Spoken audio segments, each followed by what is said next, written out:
Dear survivors of PUBG Mobile Metro Royale, have you noticed that the town is a little different from before? A mysterious power is quietly approaching. Let's see what happened to the town. When the darkness of night falls, the town becomes rather enchanting. You will find a bottle of transformation salve in your backpack. It will bring you a completely different experience. Use it to transform into a Vampiric Fiend or Wolf Warrior. Use their powers to fight against zombies and other enemies. If you choose to become a Vampiric Fiend, you will gain the ability to fly. When you're surrounded by zombies, you can make a quick escape. You can also fly in the sky and launch attacks at enemies on the ground. Once you reach a certain altitude, you can use the quick dive ability to swoop to the ground, dealing damage to zombies and enemies within range. Also, after you defeat an enemy, a blood orb will spawn nearby on the battleground. Touch it to recover some health over a short period of time. When transformed, you will automatically absorb blood orbs nearby.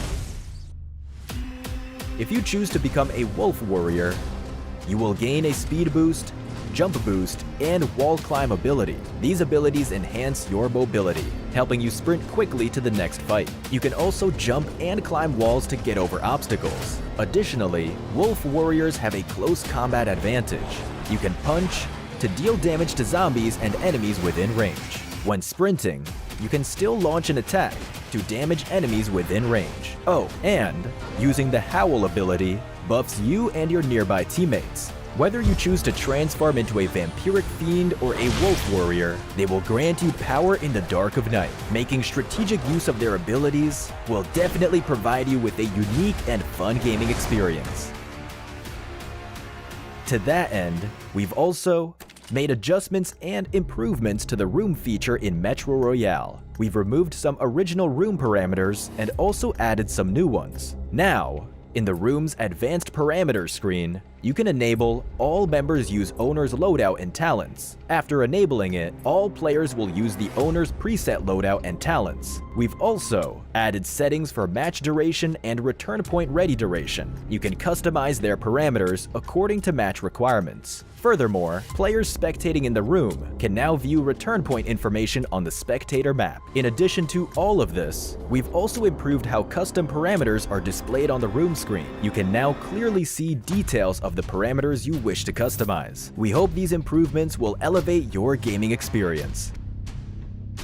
Some basic functions have also been improved. From Chapter 22 onwards, you can head to Settings, Controls, Advanced Controls to choose if you want to show teammate outfits in the lobby and during matches. Furthermore, on the screen to hide advanced equipment, we've added the Hide Advanced Helmet option so you can further customize your look in the lobby and during matches. Additionally, players who play both Classic Mode and Metro Royale can head to Settings and, depending on their needs, independently disable Auto Pickup for just Metro Royale.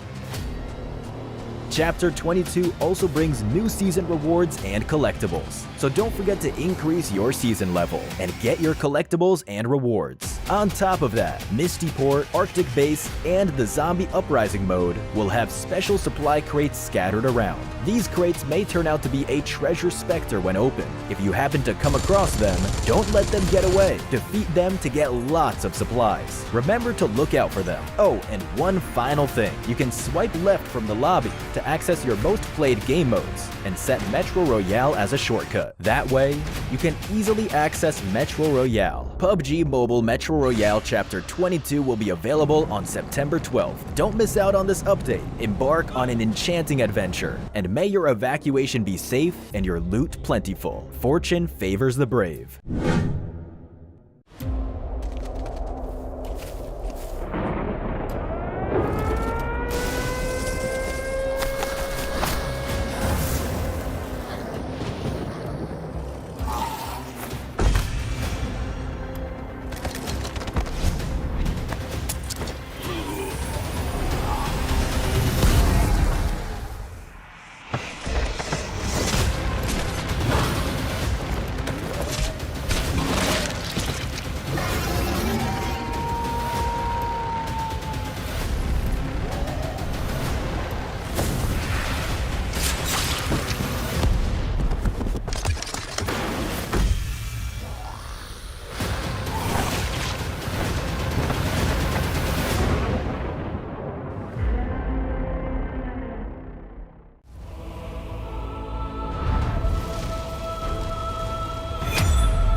It's time for your sacrifice.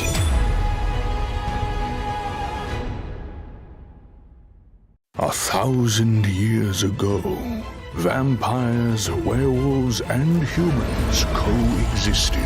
Under the Dracula's tyranny, an alliance rose against him. On the brink of defeat, the Dracula went berserk, attacking all. Humans and werewolves sealed him in a castle, securing a fragile peace. Now, this peace is about to shatter. 88% of PUBG Mobile players say they are concerned about the future of climate change. This shows a need for us to help make change.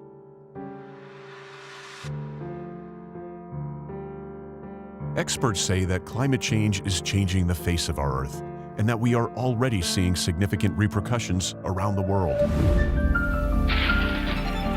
Superstorms, mega floods, melting of the Antarctic ice sheet, increased wildfires, severe droughts.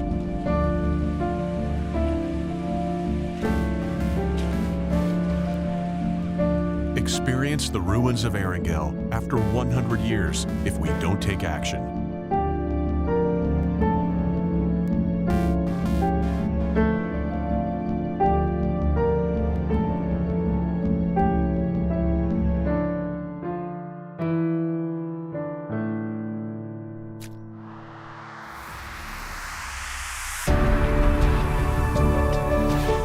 Run for green. We will convert the energy of PUBG Mobile players running in-game into real-life green power. PUBG Mobile will join hands with hundreds of millions of players to implement offline protection plans around the world to help safeguard the future of our planet. Help protect the world today. Every step in PUBG Mobile will support real-world projects. Play for green. Together for Earth.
Well, hey there, folks, and welcome into the PUBG Mobile Bloodmoon Showdown. I'm going to be your host today. My name is Goj, and I'm so excited to be back with PUBG Mobile. We're going to get into some incredible action. We've got an amazing event planned for you, all with this brand new update. But before we get into it, I've got to remind you to get involved now on PUBG Mobile. What are you doing? Go download PUBG Mobile for free on the iOS or Android Google Play Store. You can head down to the link in the description below to make it easy for you to get your hands on the game. Go get involved right now. Why not? Also, go follow PUBG Mobile on all major socials. We're obviously live all over the place. We're live here on YouTube. This is a great place to connect with us, but also they've got content, news, and everything in between on YouTube, X, Instagram, and more. So definitely go check those out. All those links are also down in the description. It'll make it really easy for you to just go click them and join PUBG Mobile on their socials. And of course, folks, I am so excited to be back, but it's not just gonna be me. I've got the one, the only Powerbang himself joining me again in the booth. Powerbang, it's great to have you back, man. You're looking fantastic, and I know you're excited about some more PUBG Mobile. I'm so excited, Coach. Thanks so much for having me. Thanks to PUBG Mobile for having the event, as always. And I gotta say, spooky vibes here tonight. I see bats flying around. I see the blood moon is out. That must mean fall has arrived, and I'm down for some PUBG Mobile. I saw a poll, Goj, that 94% of PUBG Mobile players prefer to play PUBG Mobile in the fall. So here we are. Okay. Wow, that's a great statistic. No one fact-checked that. I love it. Powerbang, I'm going to ask you for some more statistics as we go through this that I need you to pull up because I know you've got a lot of them, okay? But before we get into your statistics, let's take a look at the format, folks. There's a lot going on today and a lot to celebrate with this update. Yes, the Blood Moon is here, and with Bloodmoon Showdown, there's a ton, okay? So I'm going to walk you through all of what you're going to see today. First, we have 4 creators that we made team captains, and they're teaming up with 3 VIPs each to make 4 teams of 4 for this event. Okay, now these teams are going to compete in 5 matches to try to earn points for our overall leaderboard. In the first 2 matches, we're going to be playing the Battle Royale themed mode Bloodmoon Awakening, where the teams are going to race to complete challenges across the map. First on Erangel, and the second is on Livik.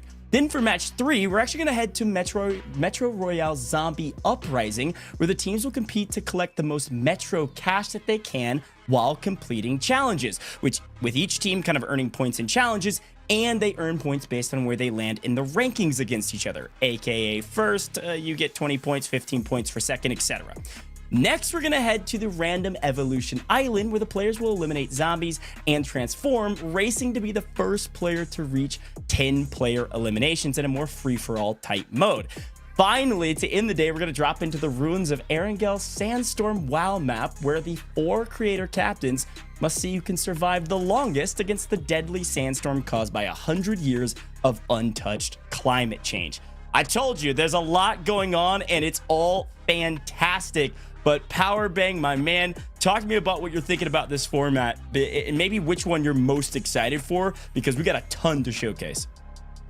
We've definitely got to be touching on the ruins of Erangel Sandstorm a bit later today. It's Erangel 100 years in the future, so I am super excited to see what that looks like after climate change and whatnot. And of course, you gotta love the traditional Battle Royale with the Blood Moon Awakening game mode. I've been having a blast on that, riding horses and hovercrafts all over the battleground, so we'll be definitely keying in on some of those new features in the latest 3.4 update. Yeah, it's going to be a lot to talk about and a lot to showcase, and I know our creators are really excited about it as well. So let's talk about those creators and the teams that we've created with some amazing logos and team names.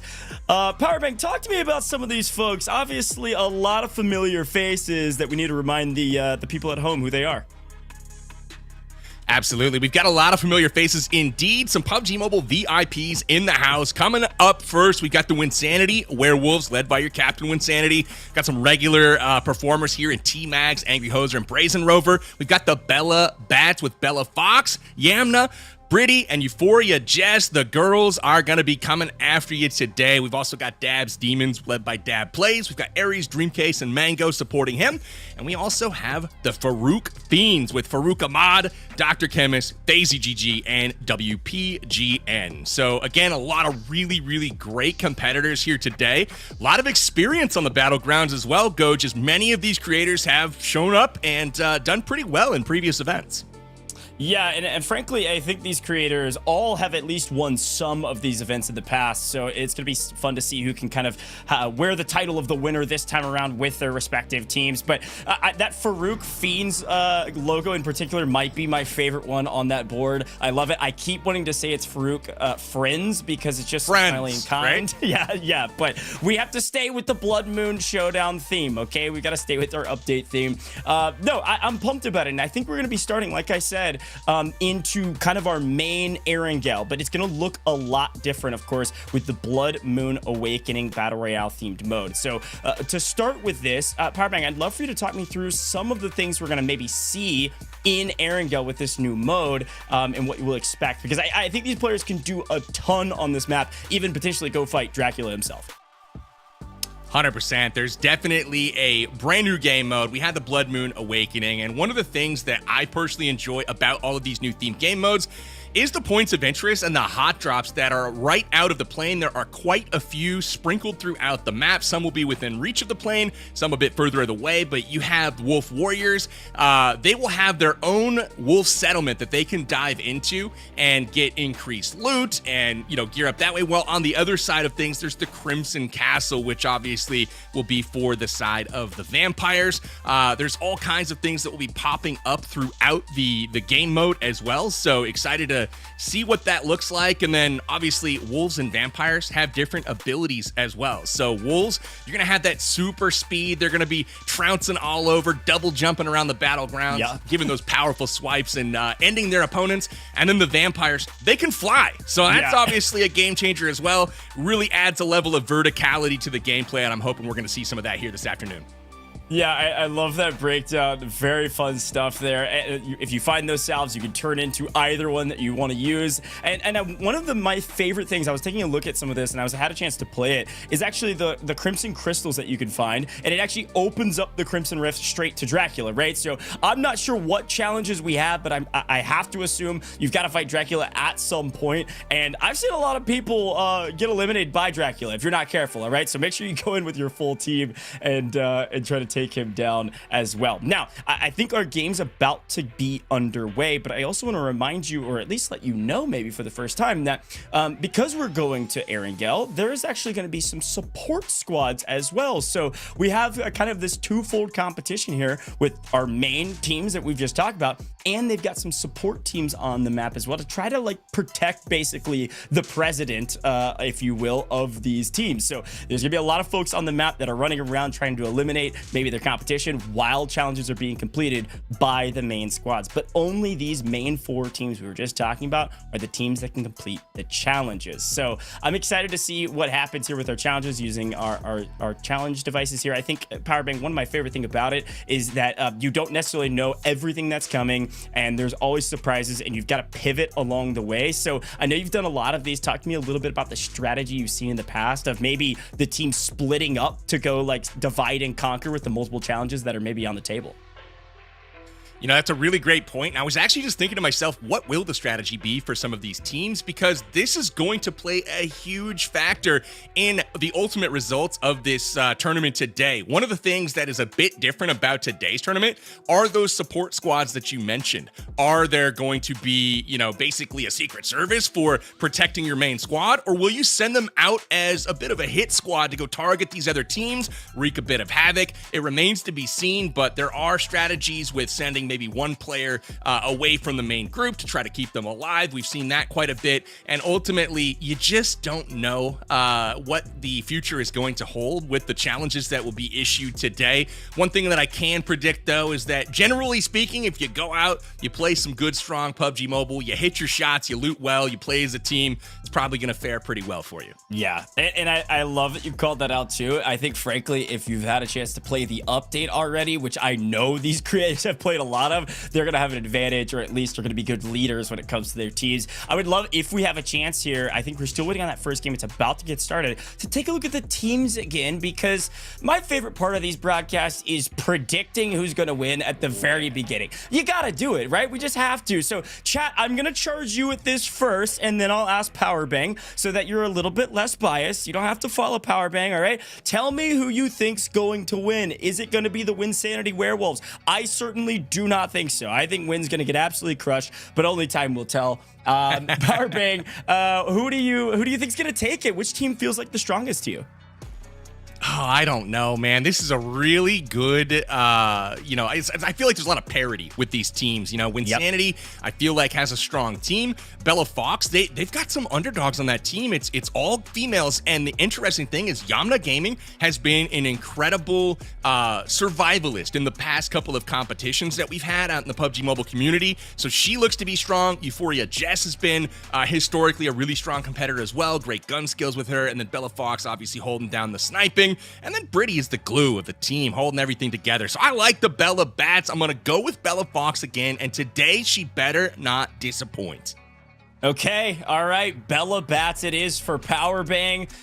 I said Wynnsanity Werewolves have no chance, so I'll move on from them. Dab's Demons look pretty good. I might go Dab's Demons. You know, Dab obviously will be able to do well when we get to Zombie Metro Royale. I think that's going to be, sorry, Metro Royale Zombie Uprising. I think he's going to be dominant in that. I know he plays a lot of Metro Royale, so he could lead the team there to some extra points. And that is actually one of our, main matches where not only do you get points for doing well, but also completing challenges. So there's maybe a chance that they could really jump this leaderboard when we get to match 3. So I think I'm going to go with Dab's team there for potentially taking it all. I'm looking at chat and I'm seeing a couple folks saying Wynnsanity. So I guess you're contrary to me and my mindset. I don't know, but we'll see. There's a lot that could change as we get through this one, Power Bang, and we're about to get started. So I'm pumped for it, and I know you are as well.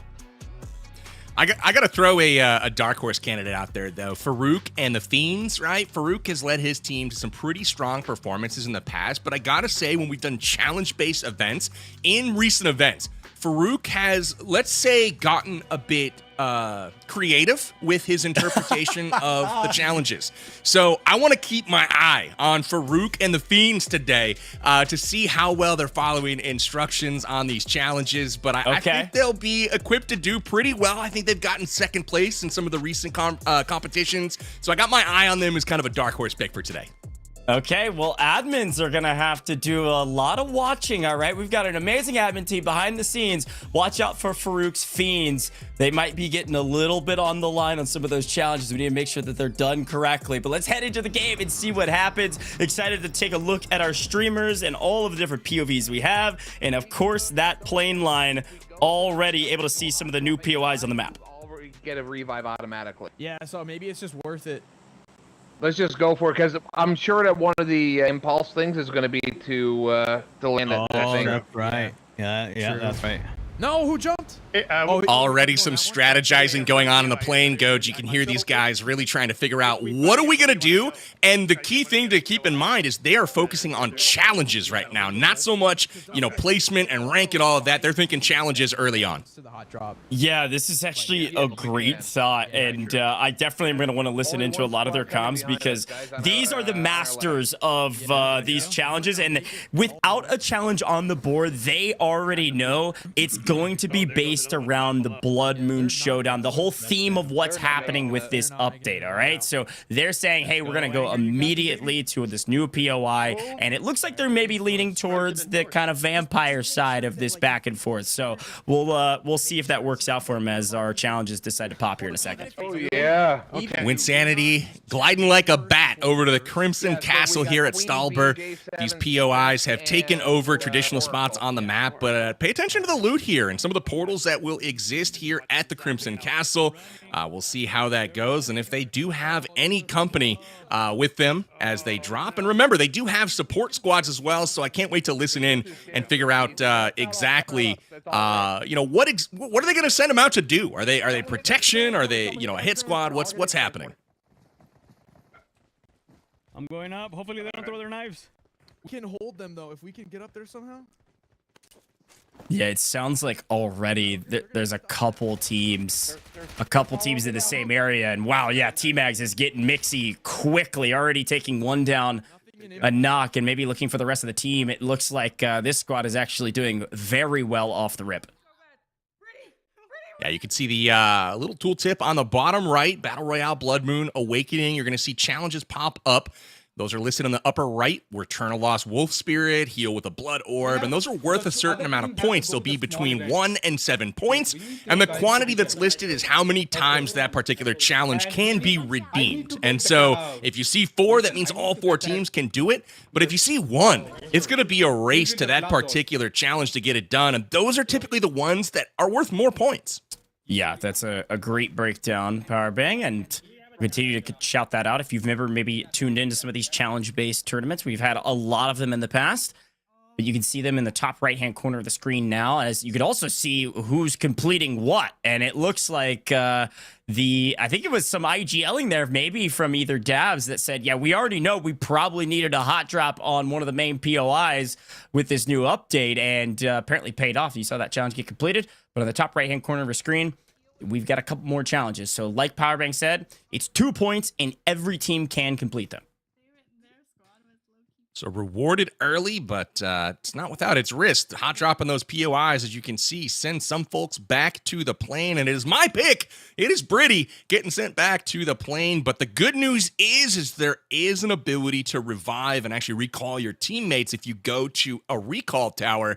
You know, teams are probably going to try to avoid those as much as possible, but if you get into a spot where you need it, you know, like WPGN might be in trouble here. We'll see if he gets finished. As they are starting to get pushed, but those revive towers will help extend the game for some of these squads that don't get the start that they're looking for. Yeah, definitely. Let's take a quick listen to see. It sounds like they've got some plans on not only looting, but also potentially some other teams in the area. And, you know, specifically with Bloodmoon Awakening, one of my actual favorite parts about this is that generally just the time changing on the map in these POIs is one of the coolest value adds just to the overall aesthetic of the game. So if you're in some of these POIs, it'll change from night to day and back and forth, which is pretty fun. Yeah. Absolutely. We've got a little showdown going right now. You can see Farooq Fiends are into it. They got mollies covering one side, smokes on the other. But will they see any players is the question. Some shots fired through the smoke. Doesn't quite connect just yet, but they're trying to hold these angles. And I can't tell exactly who they're fighting if they're into another team. But it does look like we are picking up some points here for Wynnsanity, getting a few more for another challenge. Let's take a listen in here and hear the calls. You can hear Farooq and team really going at it. Yo, I got 200 points. Rex, should I come down? Yeah. No. You don't have to. I can do it. You go there. About to get pushed, Phasey. Okay, I'll go with those guys. Let me go to. I think they want to push. Waiting for the push, but one thing, while we're on it, I'd love to point out the loot in these POIs. That there's chests all around. There's events that spawn, bosses essentially, and it's really cool. You can get all kinds of loot. But here is one of my favorite things about the latest update. It is the new Bloodfire Warhorse. It is a horse, baby, and these bad boys are fast. I mean, look at them jump around. I have had quite a good time on the horses. Yeah, well, speaking of somebody not having a good time right now, Farooq's Fiends. Oh, no. The Crimson Castle is hot, apparently, because there are a lot of folks here going to get respawned potentially, but Farooq's Fiends in trouble on that one out of nowhere. I love that we got a chance to go back to our horses. It's all calm when you're on the horses, moving at 90 kilometers an hour, but back at the Crimson Castle is good. Goodness, that was too hot to handle for Farooq's Fiends. Absolutely. Too hot to handle indeed. And you can see firsthand here the new Wolf Warrior. Got that Wolf Salve already in action. So we take a peek at I can't tell who this is exactly. Let's see here. It is Mango. Got my own camera sitting on top of Mango. Move that out of the way. And yeah, pretty cool seeing those werewolves. The first time I encountered one of those on the battlegrounds, Goj, it scared the absolute crap out of me. I was riding on a horse, and all of a sudden, it chased me down, nearly killed me in one swipe. Pretty impressive stuff that these werewolves can do. Yeah, you also can howl with them, right? Which actually gives your whole team like a speed bonus, which actually makes it even scarier because this thing comes hauling towards you. Even if you can shoot it too, like it has a double jump, you can climb up walls. I mean, I think if I had to pick a side, I'm on the werewolf side, frankly, because that is such a cool mechanic. Flying is great and all, but I don't know. The howling to like buff your allies is awesome. Look how fast you can sprint with this thing. It is pretty wild indeed, and here is... It looks like the support squad. I was like, why aren't they shooting each other? But this is the support squad, which means these guys are communicating very, very well because, obviously it looks like an opposing squad, and they were able to retain some of their lead, not put it down range, and ultimately that's good coordination here. These guys are communicating very well early on. Here, I'll leave the horse here because I've got the werewolf, so I can run really quick anyway. Okay. Can you bring the horse to us? It's right here, right here. Gotcha. Okay. Yeah, because I believe I'm the only one that doesn't have a. I do not have a power up either. Here, oh crap! Here, I got one each. Here, take them. I got a. Let's go. And a wolf. What do you want? Which do you want? Take one. All right. I just picked one up. I got one werewolf. We got Yeah, the old alright. loot exchange going on right Yep. now, Coach. Everybody trying to figure out what they're riding into zone. We've got vampires doing tricks right now, doing the dive bomb ability, which if they actually connect with an enemy, it'll knock them back, which is actually pretty cool. And then obviously some folks already with werewolves as well. So the folks that didn't have these transformations available, they're riding horses into the zone. So they got a ways to go. It's dropping Instalber up north, and we are seeing that southern circle. We'll see if it does continue to go south all the way down to Military Island. Yeah, I was about to say the exact same thing. This is great communication from this team, okay? We want to continue to listen to them because you're getting a chance to kind of peek behind the curtain of their strategy. A lot of communication is a good thing in challenge-based events like this. So now that we see a couple more challenges being populated, the Crimson Castle is also interesting because, you know, once you enter into them, they're also their own kind of POI because there's ways to get back to them even if they're deep inside of blue. So pretty fun to watch out for. We'll see these players continue to try to figure out where they want to go from here. As we have werewolves, we've got horses, and we've got vampires. We have the whole gambit of things. It's like the actual zoo here, you know, if it were on Halloween or something. This is pretty cool. One thing I did notice when we saw that peek at the map was the circle continues to go southeast. No one's really in it right now. Everybody's in the blue zone having some sort of party right now. They're trying to make their way there. Or are they trying, Coach? I don't see a whole lot of motion towards the blue zone right now. I see a lot of partying going on between all these guys. Yeah, well, I think one of the big things, too, is, like, you can see the challenge in the top right-hand corner of Aries' screen here is heal with the blood orb. You know, this is one of the challenges you need to make sure that you are a vampire. So you need to go loot, try to find the salve that turns you into it. There's a lot going on right now, and I think a lot of this time in the blue is trying to figure out where do we go from here and how do we get there, right? So maybe if you're a werewolf already, you can run, but otherwise we need vehicles, and we got to get a move on if you can't find a horse. And at the very least, the vehicle can carry everybody. So I think this squad's saying, yeah, let's roll out and get to new and try to figure out where to go from there. Makes sense. I gotta give Aries a compliment here. I think he sets the record for the most colorful display ever in PUBG Mobile. Mans has the saturation turned all the way up on colorful mode. So interesting that you can set things really how you want to and customize your play however makes sense. You can see Brazen Rovers here. It looks a little bit more default-ish. But they're running around, looks like Yasnaya right now. Getting towards that edge of the circle, trying to make their way in. One thing, Goj, riding these horses around, I've found they're quite realistic in that, you know, super fast running forward and slow as heck when you're trying to back up with them. Yeah, and I also saw, too, that you can actually put them kind of in autopilot mode, and they'll auto jump over, like, small things in the way, which is really cool. I actually even saw some of the content creators on some of their streams caravanning them as well, so if you have multiple horses, you can set them to follow each other, and you don't have to control it all, and you can sit on the back and, like, shoot your gun off the back. It's kind of wild. So pretty fun stuff with the horses. Definitely want to keep using those, but at some level we also probably want to have a werewolf in our pack so that we can complete some of these challenges and maybe get some eliminations as well. Yeah, knowing in this lobby Makes sense. You got Farooq and Bella completing some challenges here, racking them up, and I will say, you know, our little behind the scenes view, Bella Bats seem to be out to an early lead right now. So the pick coming in strong, no caster curse just yet. But they are approaching another one of the wolf settlements here. We'll see if they do happen to find any other, you know, opponents here, as these are obviously hotspots, and they are in zone. You can see on the map there are vehicles, but those could be their support squad. Let's take a listen in. say no. All right, good. We know. All right, good deal. Good.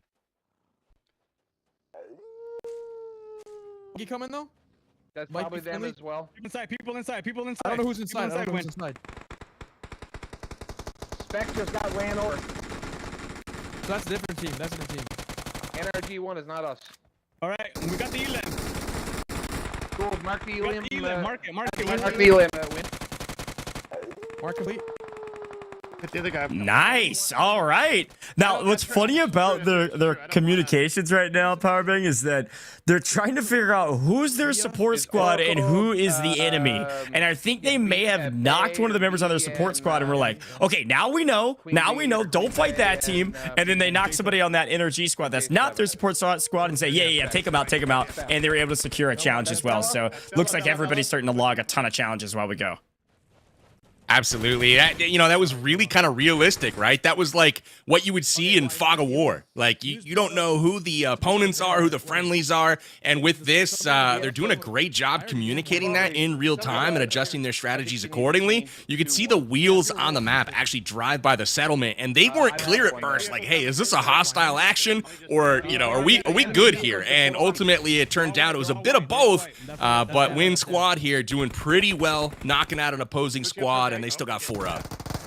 Yeah, and I'm noticing a lot of folks have not used this heal with a blood orb challenge yet. The way this works is you need to be a vampire, get an elimination. If you do, you can actually go to that body and then heal with the orb that it drops. And unfortunately, it looks like it might swing the other way, because I thought Win was going to be able to maybe do it if he had the salve, but unfortunately it gets knocked off the top, so he's going to have to rely on his support squad, and specifically his current squad, to get him back up.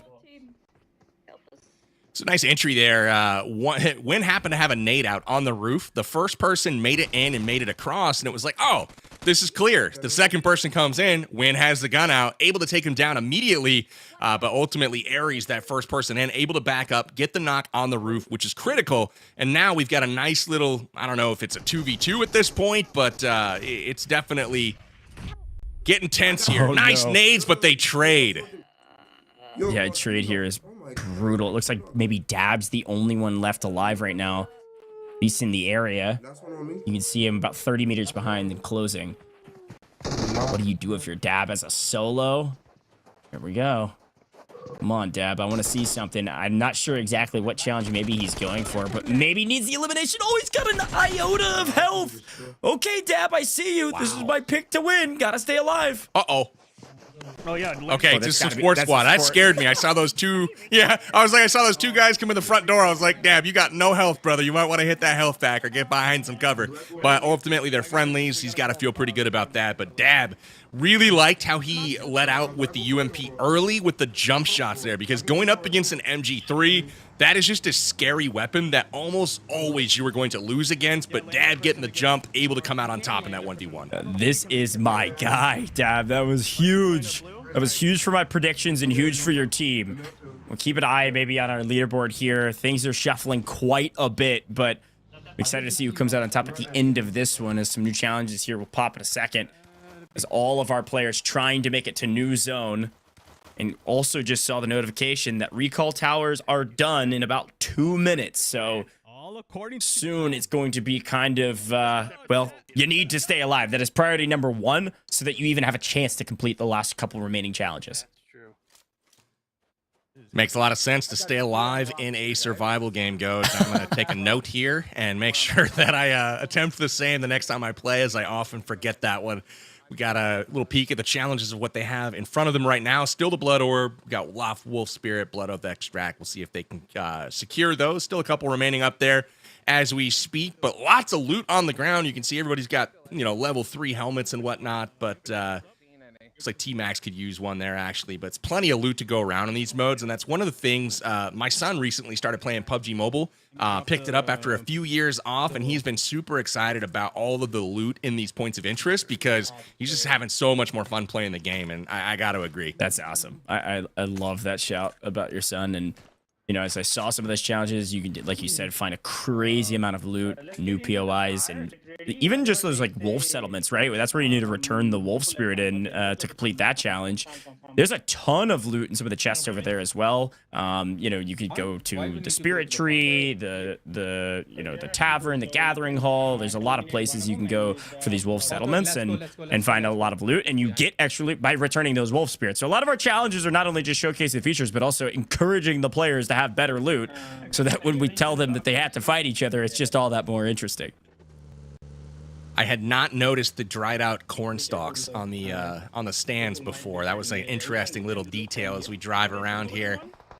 And see some fighting going on right in front of them. They are driving into the danger zone here. They pull up and immediately get smacked, but they're going to return fire and actually get a kill here. So nice work from Farooq. Yeah, this is a great angle out of the window of the vehicle. I think one of Farooq's players didn't even get out.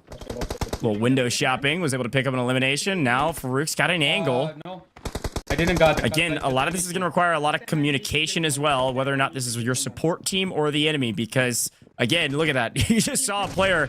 Normal PUBG Mobile, we're eliminating everything that moves. And right now, Farooq maybe got deceived. There was somebody else still here. Farooq goes down. Oh no, whoever that is running amok right now, absolutely destroying it. Looks like it's the NRG boys with Spec and J7. They are laying down the law right now, shredding through Farooq, and Team Nades coming down, and it looks like with the blue zone coming in, that will do it. And it comes down to just Dr. Chemist, and let's see, who else? We got WPGN, who is knocked now, and so it's just Dr. Chemist here to try to stay alive, and I'm not liking his chances. Gotta believe in the heart of the cards here, and maybe the cars, frankly, because you should get out of here. Just hop in the car and drive away. No horses to be seen, so a vehicle will do. And I think the problem is with being a solo in that vehicle and multiple enemies in the area, maybe thinking might get fried out of the window. We'll see, but here he goes, Coach. Off to the races. Run. Rather drive as fast as you can. Now, is it PUBG Mobile if you don't beep the horn twice when you're leaving? I mean, you got to go beep, beep, and then take off and, you know, some Roadrunner action here. Ultimately, though, he makes it farther than I expected him to, but with the blue zone being so late in this game, it is chunking, doing some serious damage. We'll keep an eye on Dr. Chemist, but now we got to go check out the horses. You can ride two in a saddle here. No big deal. Wynnsanity on the back. T-Max piloting this bad boy, and they're going to pick up a buggy as well, although I was looking forward to seeing Wynsanity's arms around T-Max's waist. That was very cute. Yeah, they would have split up just to make sure they don't get full wiped as a unit. Does look like Dr. Chemist does get eliminated, unfortunately, so that team is in a bit of a blender in the very first map. We got plenty of more matches to be played, though. Gentlemen, I'm sure you're going to be able to regain on the next one as we check back with our horse friends as T-Mags is trying to keep up with some of the vehicles. And frankly, he's doing a pretty good job of it. And that's what's wild. These horses go so fast. They really do. Are you keeping up with the kill feed at all? I mean, there is all kinds of chaos happening. We've got people mollying themselves. NRG taking down NRG. I don't know if they're support squads and just troll at each other because they're clanmates. Very interesting stuff happening right now, but now we turn our attention into zone. Euphoria Jess on the horizon right now, crawling back to her camp. Hopefully, she's able to stay alive and her team can support her, but Bella Fox on Overwatch right now, waiting to see if any of the opponents crest that ridge. So far, so good, but she's going to hop into the building here for safety and try to play Overwatch from in there. Yeah, this is brutal because, again, like, it sounds so, like, obvious, right, that you need to stay alive to complete challenges, but that's the point. Like, these eliminations don't do anything for you except prevent another team from completing some of those challenges. So if you need to use a Crimson Key, you've got to find one, but you also need to stay alive. So there's kind of a back and forth of, do we actually push this to try to prevent points, or do we really need to focus on trying to complete the challenges before this map is over? Those are great points, and this is really interesting right now. You can see Euphoria Jess does get finished here by Angry Hoser. The nades throwing into this little wizard tower here, impressive to say the least. Wynnsanity and crew lobbing them in, surprising Bella Fox, and she is going to get out of there. Yamna in the driver's seat trying to drive to safety here, and they are going to be able to escape for now. But the game is coming to a close. Just 12 players left alive. Still some challenges on the board here, Goj, so an opportunity to rack up a few more points. What is your strategy here if you're in the, in the player's shoes? Do you go for some more challenges at this point, or are you just trying to survive and get those dubs? Yeah, I think I go for challenges if I can. The problem is some of these teams don't have all 4 players, which means one of those challenges completely obsolete. You can't have 4 vampires if you don't have 4 players. And then getting the Crimson Keys is pretty difficult at this point. There's not a lot of looting that you can do around this area, and so at this point it might just be eliminate the opponents. And the Vampire Throne could work. I mean, if you get one of those crystals, you could do that. I think. You could go break that Crimson Crystal and head over to the Crimson Rift to fight Dracula, but I think right now it's just a waiting game to figure out where do we go from here. If nobody has a Crimson Key, which is going to take you back to our main Crimson Castles that's way out in the blue. Probably not going to be a good time to use that one, huh? I don't know. I mean, I know the POIs, like, you can definitely still loot in the blue, but you're going to have a decent amount of meds, and you can always head over to them, kind of for free if you have the key. But I don't know. It's a tough decision right now because you need points, and this leaderboard is actually very close looking at it.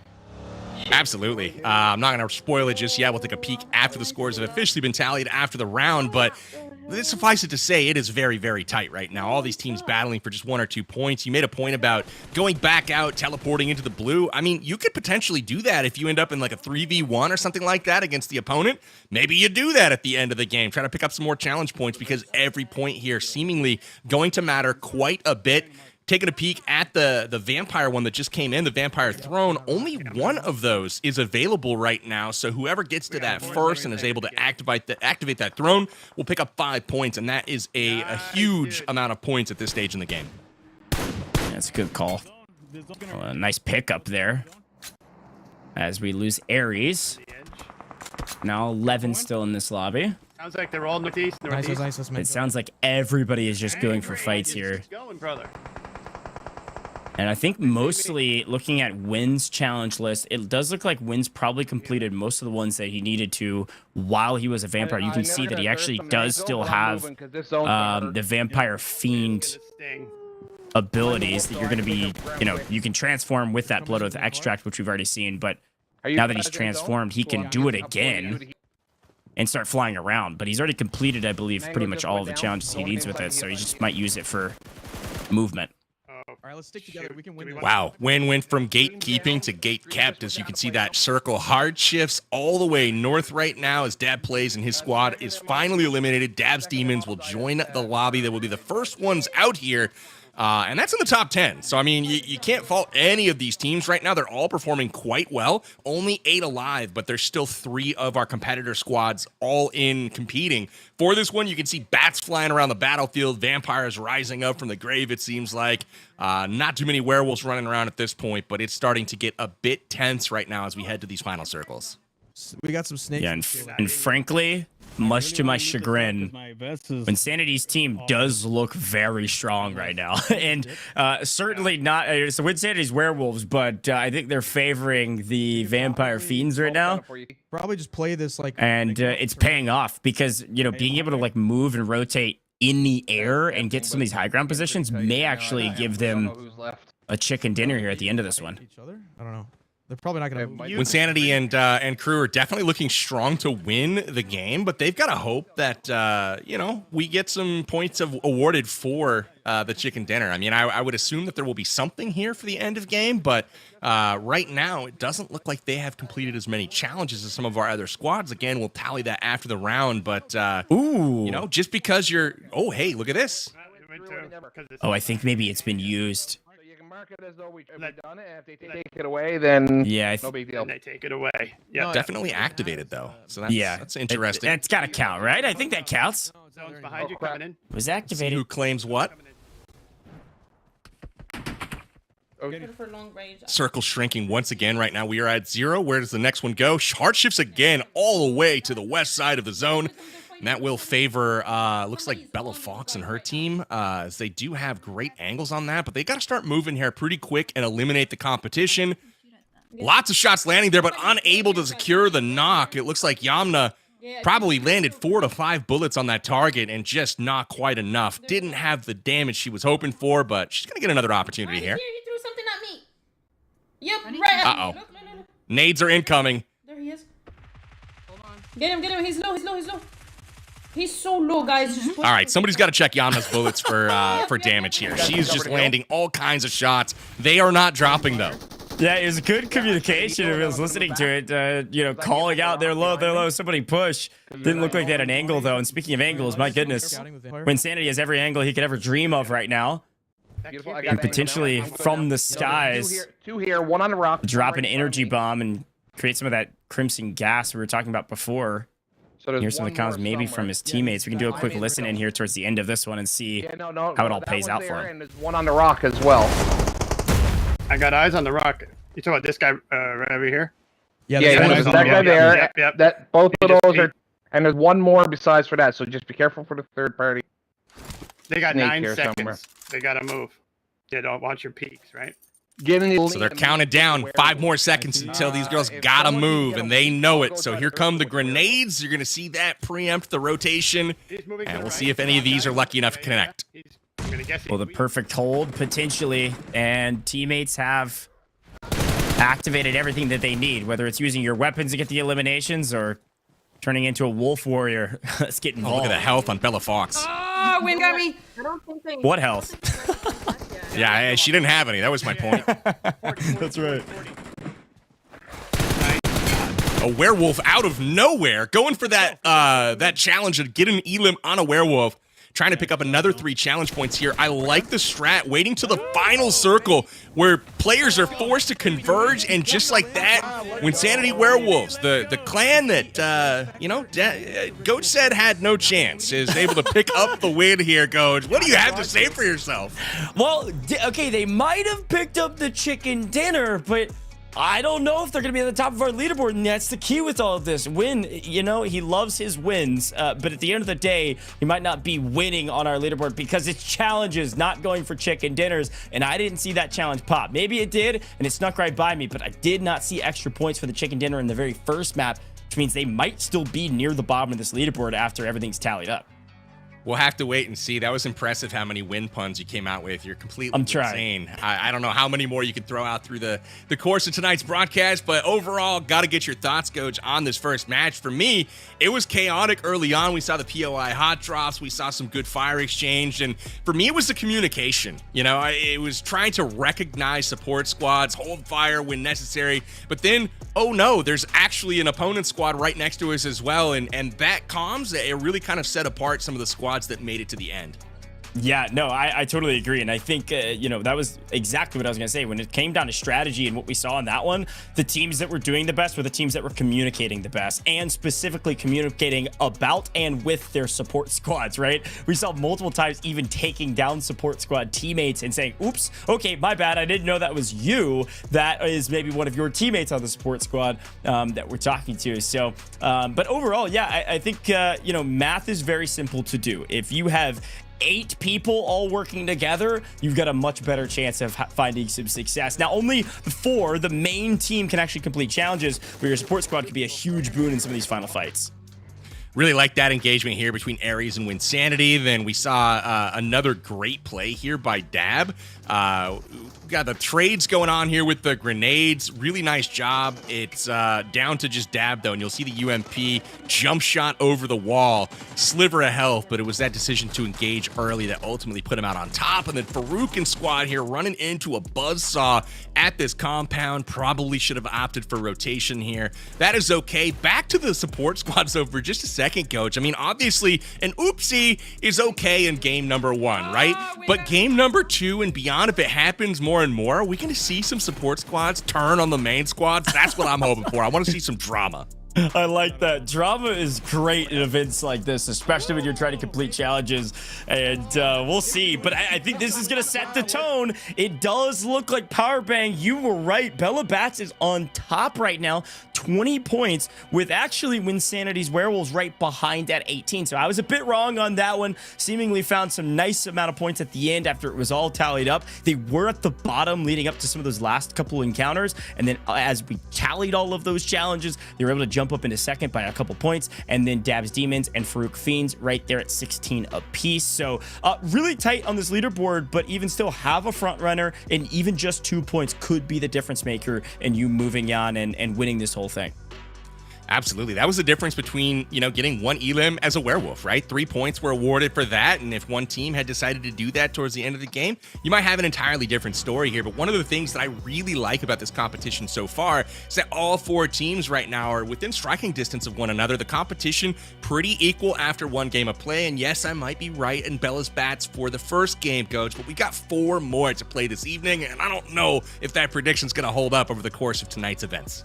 Yeah, no, it's a great shot, and I think the next, you know, talking point is that we're doing this again, Battle Royale themed mode, Blood Moon Awakening, but this time on Livik. So, Powerbang, talk to me a little bit about Livik, the differences we'll see. I mean, frankly, I know the main one, it's probably going to get a lot more hot, a lot more quickly with Livik and the size of it. Absolutely. You've got the smaller map. I believe it's a quarter of the size of the main one that we just saw, which means great hot drops. We've hopefully going to see some early action in here. And for me, it's about, will the teams be able to survive past that opening, volley of rounds that are going to be exchanged between them? We'll have to wait and see. I don't know if that's going to cause them to alter their strategies, maybe go in hot with a support squad at their back. But ultimately, very excited to see what happens here in our second game of the evening on Livic. Yeah, and I can only imagine too, we knew it was going to be hot because it's smaller, but also I think everybody's going Crimson Castle because that was a challenge last time. So if it's a challenge again for Livic, it might get really hot. And whether or not you're trying to become a Wolf Warrior or a Vampire Fiend, either way you work it, if there are 15 people in the same area, whoever you are or whatever you are is going to be a problem, all right? So it's going to get wild and wacky at the very beginning of this one. Of course, you can come back and try again, but might be best to maybe give up that free point in order to try to secure some other challenges and not have to worry about coming back that early in the lobby. So there's some strategy points there, some conversation points about what is actually the best thing for us to do. Or if you have the first Crimson Castle that is the closest to the plane line and you were planning on dropping there, and probably so is everybody else, maybe wait on a later drop, even if you have to stretch for one of those Crimson Castles, because that might get you some extra points. So we'll see. Absolutely. So excited to see these guys hit the ground running here in our second game of the day. Again, Bella Fox and her crew out to an early lead. I believe they led by 2 points over Wynnsanity and Squad, but the others are right in the mix, 4 points behind right now. Again, that's the matter. That's like one challenge, right? We'll see if they're able to get those done early. We'll see. I'm curious to see what Wynnsanity and his team think, but despite getting the win, right, being dominant, winning pretty much every engagement that they had over the course of the fight, will they alter their strategy some, right, to pick up more of those challenges and prioritize those a bit more, because they ultimately did not find themselves in the lead after game one. Yeah, but again, this is with Dab's Demons. I gotta talk about him for a second, because here's the thing about this team. Yes, they might be down by a couple points, but the difference maker here is that if they can just hang on through this next one, if they can hang on through our Blood Moon Awakening on Livic, if they're close enough, once we get to Metro Royale Zombie Uprising, we know this team's gonna dominate, okay? And there's extra points on the table for where you land in order of how much Metro cash you can pull, which I know this team's gonna pull the most. I feel it in my bones. They've got the experience. That's a 5-point spread from first to second. First to third is a 10-point spread. I'll break it all down later for you. I'm just hyping up my team. But if they can also complete the challenges during Metro Royale Zombie Uprising, that's a chance for Dab Demon to jump to the very top and jump to the top by a sizable margin. So right now I'm holding out hope for my pick in this whole competition, and I'm holding out hope that they're going to win it all. But folks, we're getting into Livic here shortly, and Power Bang, I'm excited to see some more Livic. But again, I'm cheering on Dab's Demons. Well, we'll see if you're right. Dab's Demons look good for a minute there. They were the first team eliminated, though, Goj, and I'm hoping they can switch that up this game and build a bit of momentum, because, again, remember, Dab and his squad, probably the most experienced in Metro Royale, which is going to be a game mode we'll see come up after this map. So I would like to see them build a little bit of momentum, start to, feel good about themselves, build that confidence as they head into a map that I think they probably should be favored on, right? Yeah, no, again, that's what I was saying. I think they got to keep it close. That's my key for them. You don't have to win Livic, okay? Just keep it close, and we're gonna be good as we move into the third match. But no, and I think we're about to get into this one. So again, I think you're down a little bit on the leaderboard. No big deal. You've got a good handle on the types of challenges you might see this time around. I'm sure there'll be some new ones as well. But this is something we always see with these challenge-based events. The first time around, the first game, it's about who can adapt and think on their feet. In the second game, as they're preparing for the second match, I'm sure they've been talking about the type of challenges that we saw in the first one and how to address them properly in the second one. So the first one was adapting. In this match, Power Bang, I'm thinking it's planning is going to get you the win. So we could see a brand new team on top.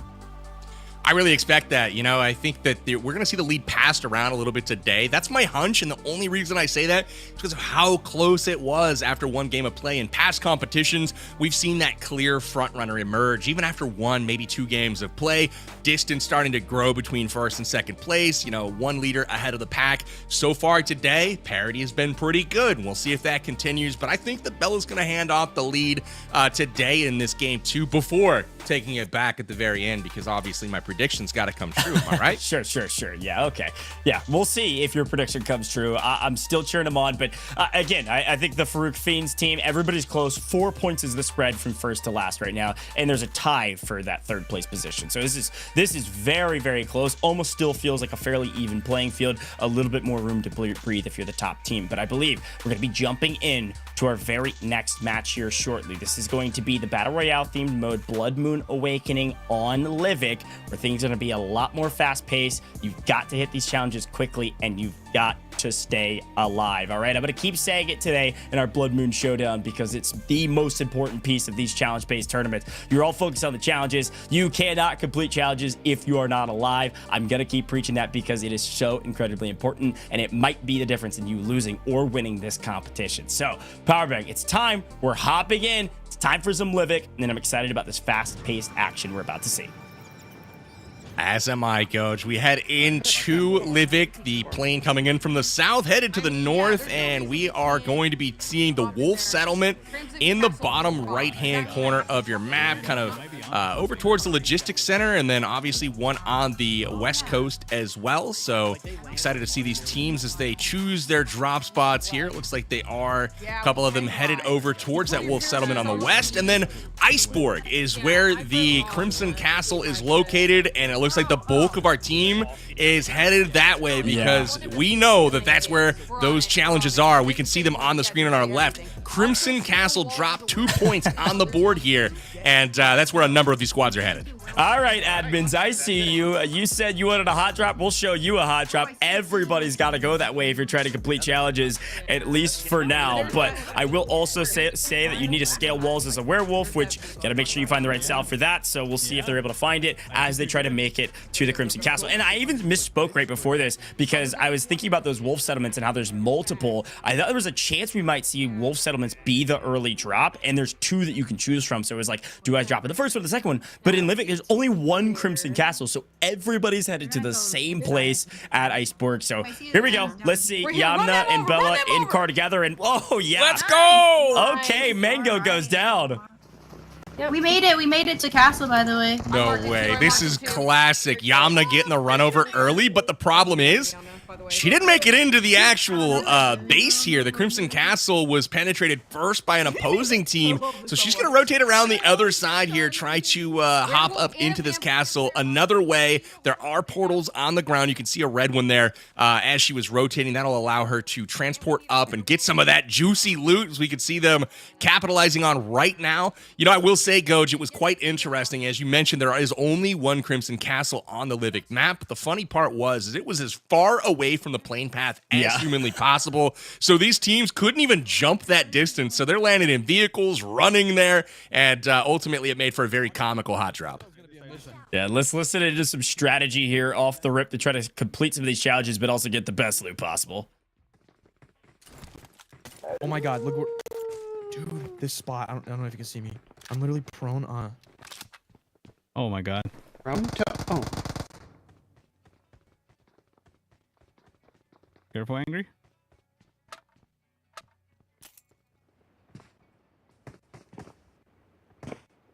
Up, camper. Yeah. Wynn is playing the bait and switch right now. He's just waiting, not even helping out his team. I see you, Wynn. We get some hashtag campers in the chat. I want to hear it out there. Wynnsanity Army. Safe spot where I am. I'm coming up to I like the strat though. He's gonna catch somebody off guard for sure. They definitely seem like they have some company here, and you see the shots and the footsteps and good comms though from this squad overall. They've been really doing a great job communicating with each other. 1v2 here for Wynn. We'll see if the camp job pays off. There's one. Nice. That's Dab going down too. Oh no, not my man, Dab.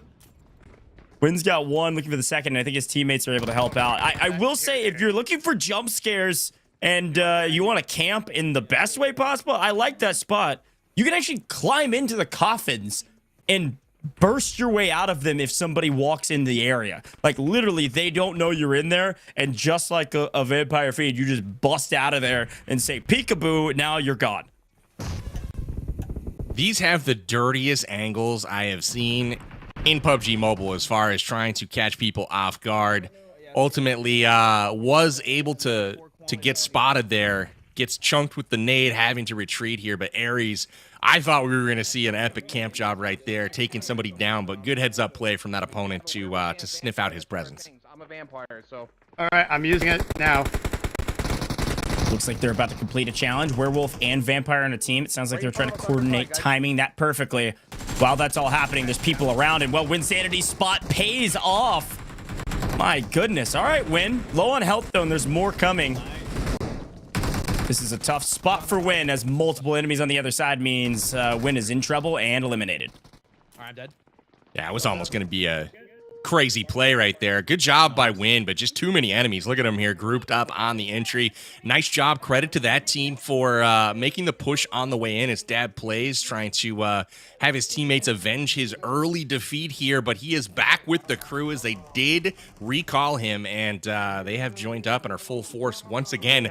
But they weren't risking just a 1 or 2 person push this time. They went as a crew, and that full squad pushing was just too much for Wynn to handle.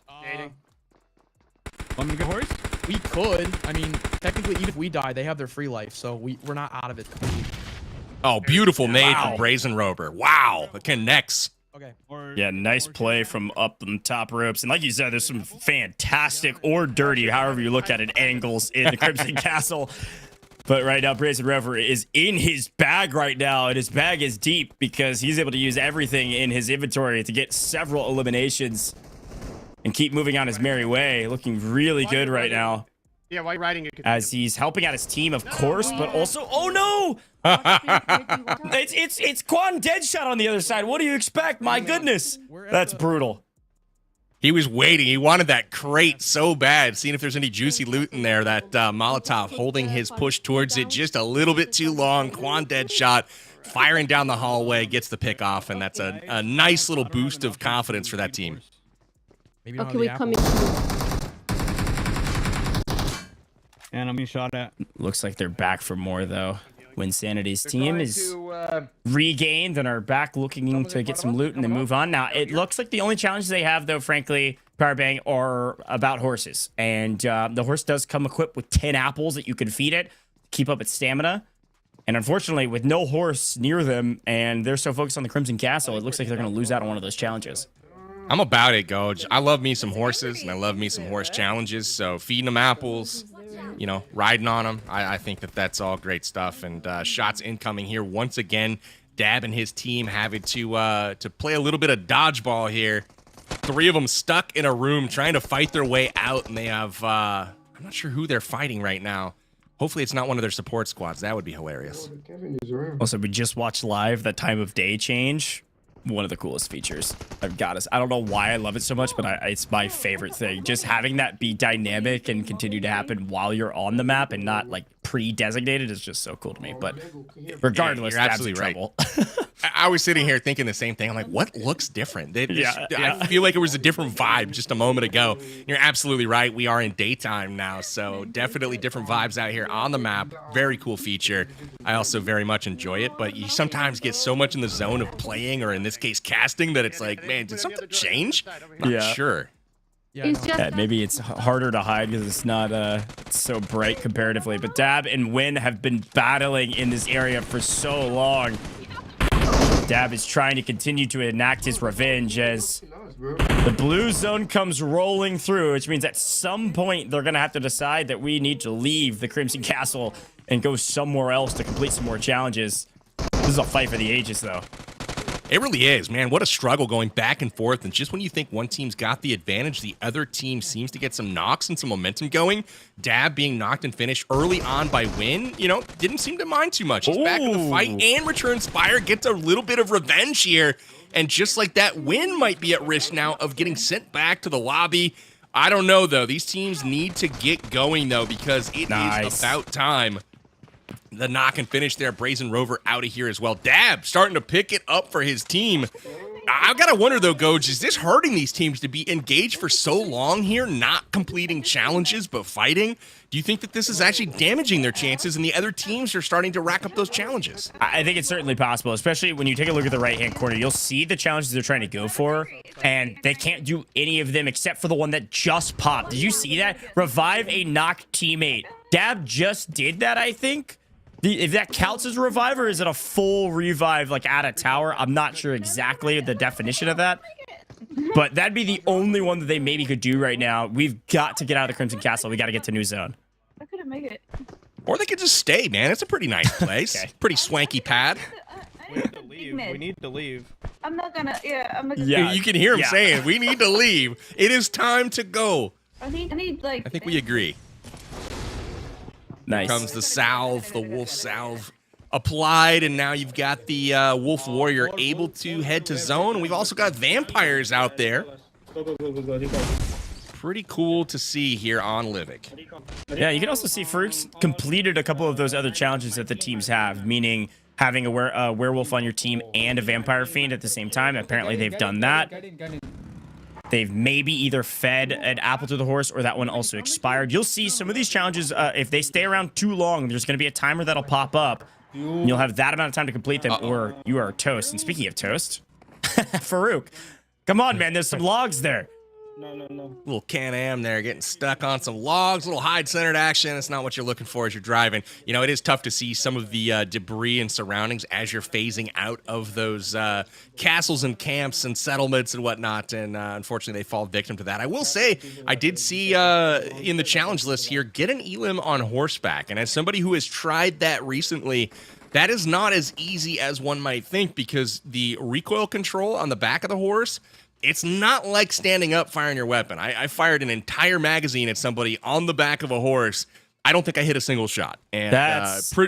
could be operator air gauge, not gonna lie, but at the yeah. same time, you know, it was different. I was on fire for the rest of the game. Yeah, that's what they call in my business the skill issue. But, you know, maybe maybe not. No, you're right. Especially, I know you can shoot, you know, from the back of the horse. You can actually have a teammate join you on the horse as well. That might help out a little bit, but here we go. Dab's getting involved. Buggy. I hear a buggy. I got a heal. He's racing the blue zone right now. This is where I think I'd rather be a wolf warrior. Like, the vampire is very nice. The vampire fiend, you can fly up and around, and you can do that kind of dive bomb mechanic to move quickly. But the werewolf, the wolf warrior, is so consistently fast, and you can help your teammates run faster too. I think I agree. I feel like vampire might be more useful in late game situations where you can change elevations a bit more easily. Potentially do the dive bomb for like a good CQB battle. But the werewolf in mid game, it just covers so much ground. You're able to kind of move very quickly. You do have that double jump ability. You're able to get to higher elevation. So overall, I really like the werewolf for that mid game. Jesse, we got a nice fight on our hands again. Yemna is getting involved this time with weapons rather than vehicles. should we get inside? Looking for maybe a quick revive on a down teammate, but they're trying to figure out where to do this revive, and her and Jess are running around this house trying to figure out. Look at this. This is hilarious. Just get to safety, pick your teammate up. I'm cooked. They could have revived twice by now, but they are still ringing around the rosy, and now it is too late. Now there's pressure coming in. Here they come. No cover for your opponent, and maybe thought they'd put down enough bullets to get the elimination. Unfortunately, there's just too many to handle.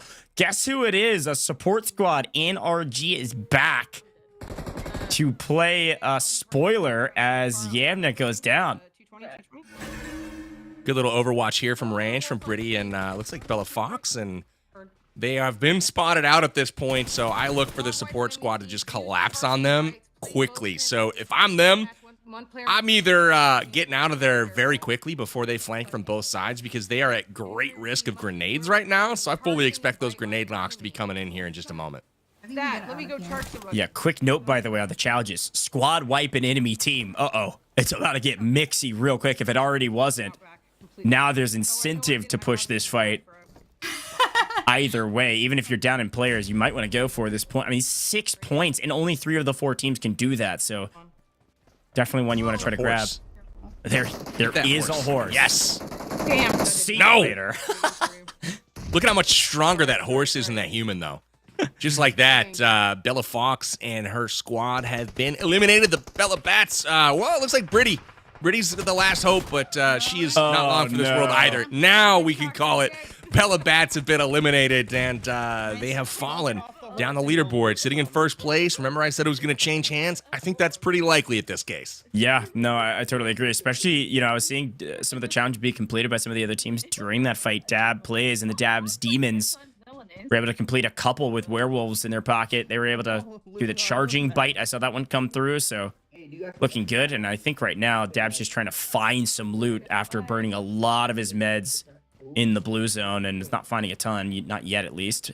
You know, something else I was thinking about, Parbing, while we have a second, is you were talking about kind of the efficiency of the Vampire Fiend in the late game.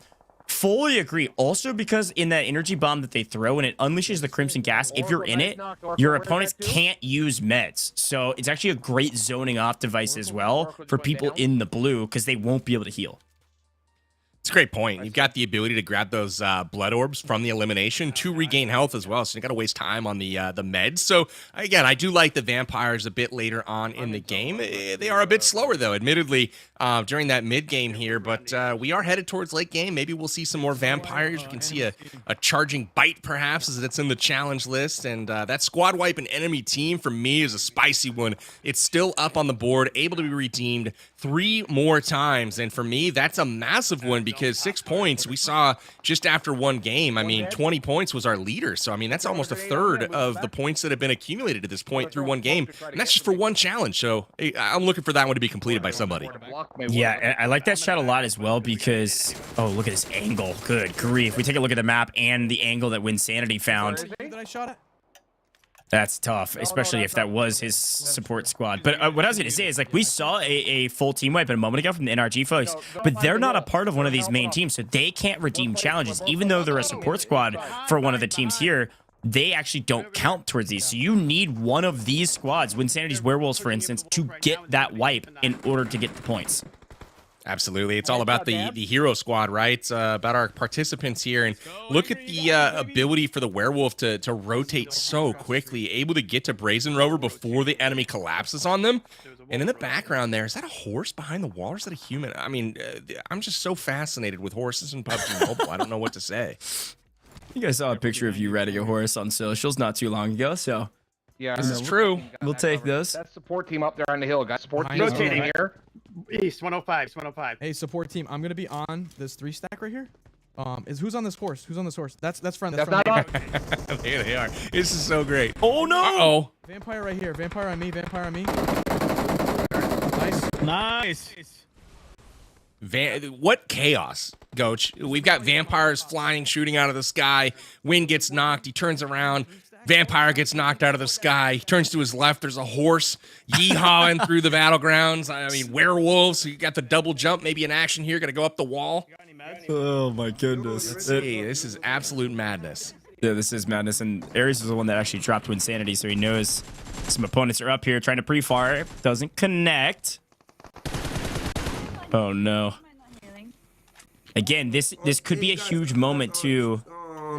If they can get the squad, they got to get the squad weapon now. 28 seconds. This challenge has been out for too long. We got to move. This is 6 points. Ares could potentially wipe the Wynnsanity Werewolves and get 6 points, but they have to do so in the next 18 seconds. I have an idea. Time to put the pedal to the metal, baby. Time to put that horse to a gallop. We need to get this show on the road. Just under 10 seconds now to squad wipe the team. A lot of pre-firing through the floor. Not sure what that's going to do. We'll see if... Nope, they are not able to get it done. The challenge has expired, so unfortunate, but that was a lot of points left on the board. I thought we would see a bit more aggression coming out to try to pick up that squad wipe. Yeah, I think they're mostly scared about this happening. Good grief. Dab goes down. Nice, could potentially get the res here from Dream. Oh, another top angle from Ares. Ares is doing a great job of using the verticality to his advantage. This is a great play. He's thus quick, far. man. Yeah. He's got a real quick, lean peek. Impressed with the gun skill on display here from Ares, but let's see if he has some health skill as well. He's down to just about 20 HP, and it costs him shot in the back. I think there was still somebody out at that broken wall. There's actually 2 people out there. And it's Wynnsanity and Angry Hoser still alive for their team, and here comes the werewolf. Yeah, this Wolf Warrior is so fast. Oops, spotted! Spotted! I love that you can climb up the walls as the as the wolf warrior, and it sounds like maybe they're trying to figure out exactly who is who and who are they, where are they. Comms are flying. Let's do a quick listen in here, Powerbang, to see exactly what they need to do. It was a horse just randomly walking out there, and Wynnsanity picks off Ares. That's a big pickup right there late in the game. Ares was really holding it down from the other team, and he was able to get revived, but he's knocked once again. Means he'll be bleeding out much faster now. His other teammate's going to try to get across to revive him, perhaps. Circle is closing. It looks like Wynn is the only player alive on this team, and that means there's 4 other players in this lobby.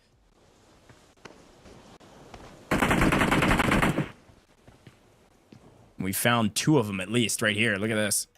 You'll have little time to heal, so It's a big pickup here. Dab is able to make it over to his teammates, and it looks like Fake Dream is across the street here, and Wynn is going after him, trying to pick up the 1v1 before having to take on a 1v2 here.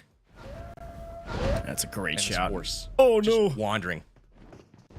Dab's going to have some high ground here if he can make the play. Unfortunately, Dab is very low in health because the zone hurts so much. Wynn's able to grab Ares again. After a couple rounds, here comes the vampire. Here comes the wolf, and the wolf goes down. Awesome. Dab plays with the victory. Excited about that one. win the match. Mark complete. Let's go, baby. Let's go. Nice. Coming through with the win the match challenge at the end. Dab plays. Very excited to pick that one up. But I gotta say, man, a lot of hype there. A lot of boisterous energy. But at the same time, he was just a couple seconds away there from getting knocked by Blue Zone. So thankfully for Dab's Demons, Wynnsanity pushed at the end there, forced to move by the Blue Zone. But that caps off, honestly, a pretty exciting game on Livik. Had a lot of action. Early on, we were stuck in the Crimson Castle for like an hour, it seemed like. Teams lobbing shots back and forth. The fight that never ended. And ultimately, they made their way to zone. But Goj, we take a peek at the replays here. So we saw this awkward entry with Yamna Gaming from the Bella Fox and Bats get that knock early on with the vehicles. Yeah, again, we knew it was going to be hot at the Crimson Castle, and it was definitely living up to expectations. Wynn decided to play a little bit cold, play from the top ropes, play slow, ends up getting paid for it there. But it was trading of blows back and forth. I think these teams were eliminating each other over and over again. And truthfully, it did feel like the Dab's Demons versus the Wynnsanity Werewolves pretty much the entirety of the beginning of that. Once the Bella's Bats got kind of wiped out of Crimson Castle, those two squads went back and forth all the way to the finish line. Damn. They really did. You know, that's one of the things that I really like about this update and some of the other recent updates in PUBG Mobile is, you know, even though you have these epic skirmishes early on in the game, you're not necessarily punished for having them because as you saw, these teams were not eliminated right after, you know, failing early on in the castle. They were able to be in existence at the end game, have another epic fight. So it's epic fight after epic fight after epic fight. And you're just able to have these fights more and more often in PUBG Mobile now. And I really, really appreciate that. You can see the end game here, the vampire flying around. Look at the health. I mean, maybe 10 HP, but here is the push and the Blue Zone coming in. Nice. A little bit sketchy. Here's the reaction. Ow! Awesome. Win the match. I love it. Let's go, baby. Let's go. Match 1, points gained. Well done. A great celebration. And on top, oh, Powerbang, I'm feeling good. Up by 6 points on Farooq Fiends and going into his game mode of choice. This is a big win for Dab's Demons. This is exactly what we were talking about before game 2 is we wanted Dab to build some momentum, gain some confidence with the squad heading into Metro Royale, and it looks like they have done just that, making a big jump up to first place, securing 40 points overall on this leaderboard. But of note, my pick, Bella's Bats, well, unfortunately, they've passed the baton, but not just one place. They've gone from first to worst here. Not what they were hoping for. I thought they might lose the lead there for a moment, but they took a big hiccup here in game number 2, Coach. Yeah, and again, this is so not complicated, but it seemingly is sometimes in PUBG Mobile, especially when some of these support squads filled with NRG players and they are flying at their opponents because Bella Bats just needed to survive to be able to create some challenges and put some points on the board. And unfortunately, they got wiped first, which means they only scored 7 points in match number 2, while the rest of these teams scored nearly 30, depending on who they were. Of course, that 7-point victory was a massive one. So this leaderboard has definitely turned on its head, and I'm excited to see it likely do the same in the next match. But folks, we're going to head to a very short break before we move into match number 3. Don't go anywhere. We've got a lot more PUBG Mobile action right around the corner.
It's time for your sacrifice.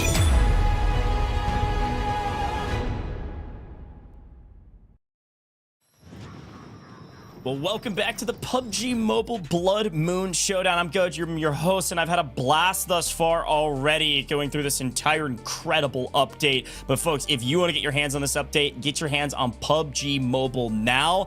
You can do it for free, so why not? Go down to the link in the description below. You can head over to the iOS or Android Google Play Store and go get your hands on the game. And I'm sure you have if you're watching this broadcast, but if you haven't, you've got to try this out. You could be a Vampire Fiend, a Wolf Warrior. Come on. It's a great time. We're having a blast playing it. And also make sure you follow PUBG Mobile on all major socials. They've got a ton going on, from content to news updates on YouTube, X, Instagram, and more. So definitely go check them out. And all the valuable info you need is going to be on all of those socials.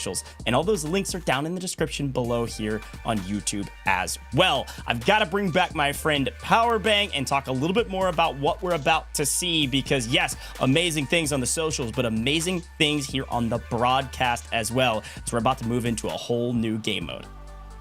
It's time for your sacrifice. That's what I took away from the break, Goj. Wow. Watching the videos, watching the clips, And I just had to throw it out there, you know, make you feel a little weird on broadcast here. But Not very weird. excited to see what happens in the back half of this one. We've got Metro Royale coming up next, and Dab Plays and his demons are riding high after a Game 2 victory where that vaulted them all the way from near the bottom of the leaderboard all the way to the top. So they got to be feeling pretty good. And, Coach, you've got to be feeling pretty good. Feeling fantastic. That was your pick to win it all. Yeah, no, I'm feeling amazing. And I think specifically I said before that match, I said, keep it close, Dab. That's all I care about. If you can keep it close, I know you're going to come out in Metro Royale Zombie Uprising, which is where we're headed next. But they're on top by a nice little margin. I think a 6-point margin over second and a massive point total over fourth. So a couple teams in contention. Still some room to work, though, especially in this game mode. Take a look at this. 13. I was mistaken. Still quite a bit over Bella's bats, but even still, a 6-point margin is a nice gap moving into your favorite, your kind of main game mode if your Dab plays. We'll see if Dab's demons can kind of follow his lead in this next one to get the most amount of points. And I think looking at this leaderboard in particular, Powerbang, this next game mode does have a lot of points associated to it. We do have some challenges that'll be a part of that. 1 to 4 points on those. But also, if you get first, it's 20 points on top of whatever your point total is. So you could very easily, if Dab's demons can't hold on to the top, you could very easily see this leaderboard flip again right on its head. I'm excited for it. I think it's going to happen. You know, I'm predicting another change of hands here after this one. I think Dab plays while being favored on Metro Royale. I think Wynnsanity is going to come out looking for revenge, man. They got into the battle last match at the Crimson Castle, exchanged some shots, and ultimately Dab plays has the last laugh in the final circle. But I'm looking for that to be a little bit of fuel, a little bit of motivation for Wynnsanity's Werewolves coming into game number 3. As we saw, again, 24 points put on the board by Dab plays just in one game. So that gap of 13 points going from last to first right now, certainly not insurmountable. So every team is rightfully still in this contest at this point in time. Yeah, and I will say with this Metro Royale Zombie Uprising, there's a lot to it. First and foremost, as you all well know at this point, you can become a Vampire Fiend or a Wolf Warrior at will if you can find those salves, etc. So make sure we pay attention to that. I think it's certainly going to be helpful even in this game mode. But also, there's some new things I've got to talk about with these Treasure Specters. Watch out for this. There's a lot of treasure chests around as per the usual. You're going to find a ton of really good loot. You're going to be trying to extract with as much Metro cash as possible. But also, some of those chests are actually Treasure Specters that run away from you. They're like living creatures. And if you can take those out, you're going to get even higher level loot. So this will be a fun one to watch out for to see if maybe we run into some of those Treasure Specters. And that could be the difference maker in you getting the most Metro cash at the end of it once you're able to sell all of your loot. So something we want to watch out for is, well, Powerbank, it's very easy to catch. The chest gets up and walks away. So let's keep our eyes out for that one. I hate it when my treasure chests that I'm finding just constantly in my life have legs and walk away. That always seems to happen to me, but we'll keep an eye on that for the players this time out. I'm sure we're getting prepped for our third game, but we've got 20 points available for first place on down through 5 for fourth. But I'd love to check out the loadouts of what these teams will be taking in with them to Metro Royale, and that's going to be really interesting to take a peek at, Coach. As we see here, lots of first aids and bandages coming into it, but I really want to key in on the weapons, right? We bring in an AK-47 and an MK-14, both with refined quality on those. They've got attachments, but we also have polished 7.62 bullets for some really good, punishing power coming out of these weapons. And obviously, we've got the full level 6 kit here, which makes the stopping time of these players quite long. The time to kill is quite a bit with those level 6 items on them. What are you thinking about this loadout here, Coach? I'm liking it for a couple reasons. One, as I slam my mic in excitement about what I see, I'm pumped about it because one, I know that some of these the new zombies that have been added to this new game mode are actually quite punishing. So having the extra polished bullets are going to be huge to be able to take those down in any sort of reasonable amount of time. Secondly, it's going to make team fights very interesting. If you're running into some other teams on this map, you've got level 6 armor, they've got polished bullets. This is a big moment, right? Because some of these fights are going to take a little bit longer potentially, and it's going to come down to some strategy on how you address these fights. Obviously, plenty of ammo to work with, but not a crazy amount of meds, especially since you're going to be using a ton of those meds in some of these fights. So that's what I'm excited to look out for is if you burn your meds quickly and you can't find them on the map, then we might be running low and you're gonna have to figure it out. Again, these zombies are quite punishing. We watched a lot of videos on it, especially the prototype at the end. If you get to the zombie boss, it's real mixy. You know, I'm excited for that zombie boss, and we'll see how the teams do with that. Another thing I'm excited for is to see what challenges the teams have in store for them on Metro Royale. Like, obviously, in our traditional classic game modes, and especially with Blood Moon Awakening, we can kind of forecast some of those, but I'm kind of curious to see, with some of the choke points on a lot of these Metro Royale maps, will teams be sent to a similar direction, and you're going to have fights in tunnels or at a specific choke point? That's really what I want to, you know, kind of key in on and pay attention to. See some of that artificial, like, you know, forcing teams into choke points, getting those early fights. I'm hopeful for it. Again, you know I love the drama, so we'll see if any of that does indeed pop up here on our challenge list here in Game 3. Yeah, no, I totally agree. Because again, challenges and making sure that you get out with the most Metro cash that you can is going to be huge.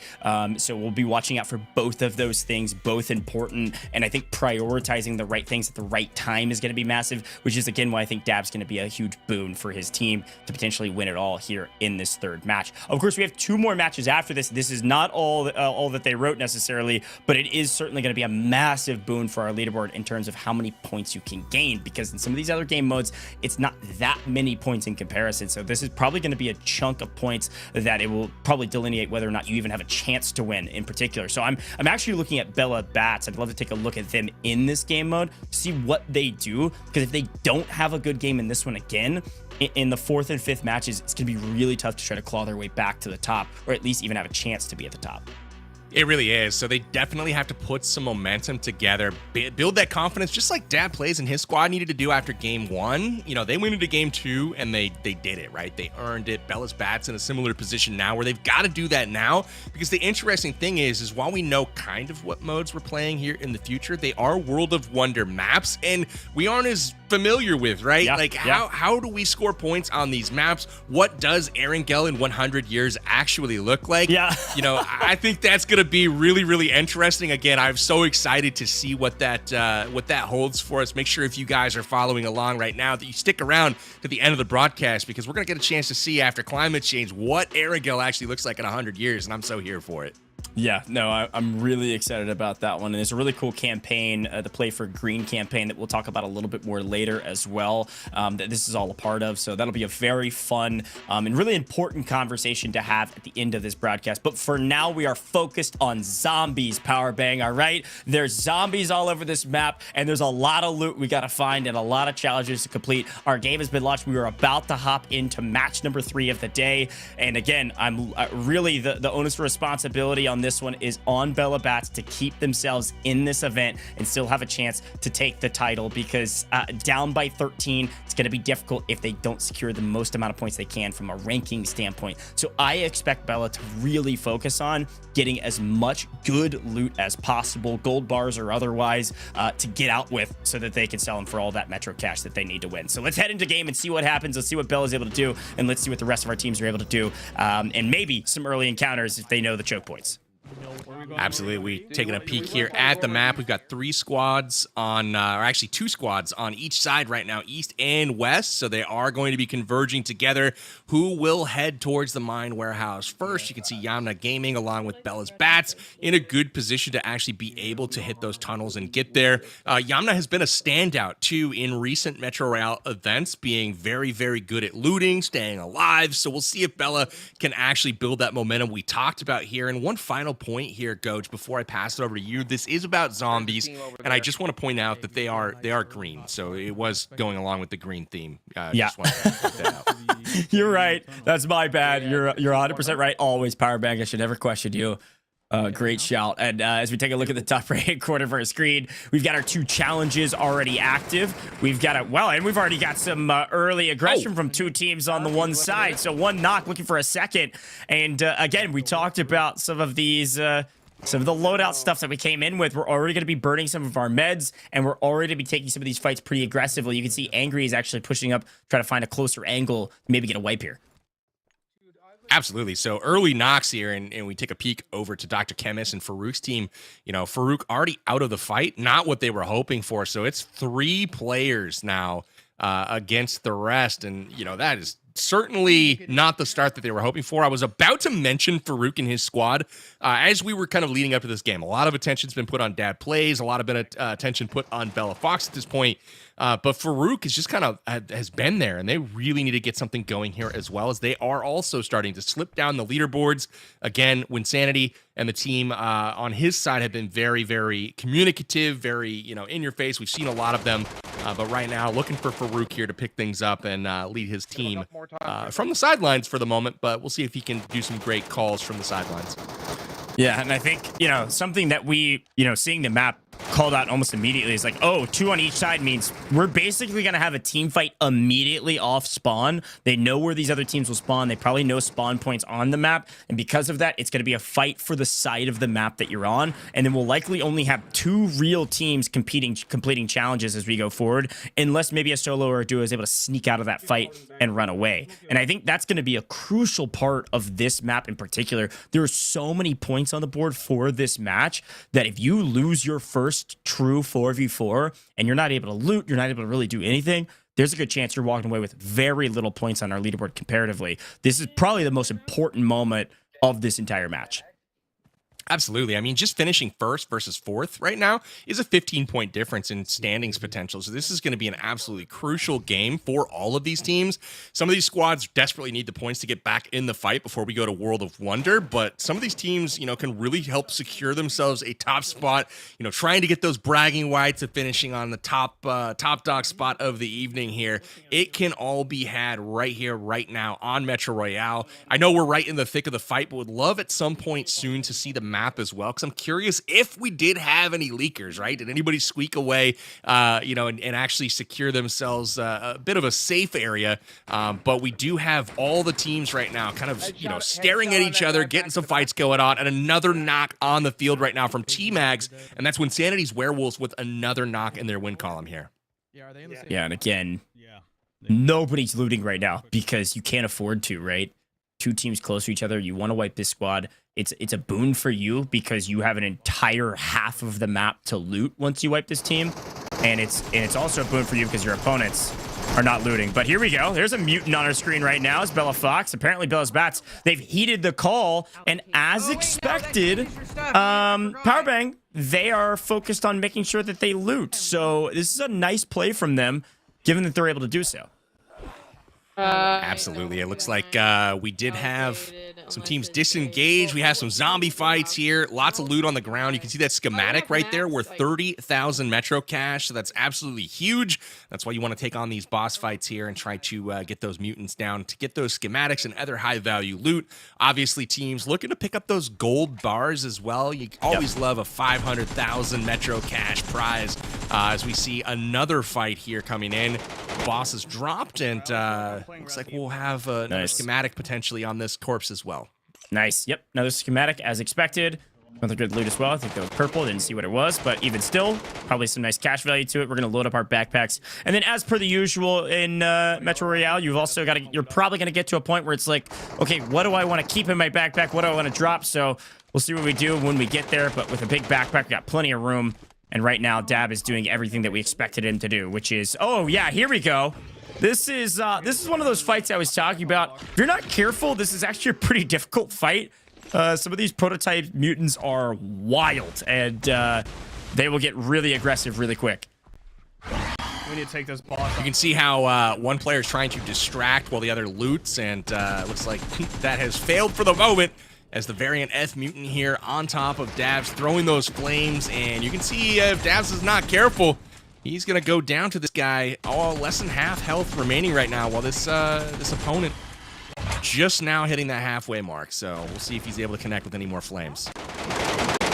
Yeah, and it looks like they've kind of set aside 2 groups of 2 in their group. They've divided and conquered to try to get as much loot as possible and potentially keep tabs on the team that is closest to them. So again, you kind of see, it looks like Fake Dream is closest to Dab here, as Dab has lost a sizable amount of health, but does finally take down the variant and is able to find plenty of meds, so feeling good now. Nice play there. A lot of meds. It was like the game knew he needed to patch himself up. It's like, here you go.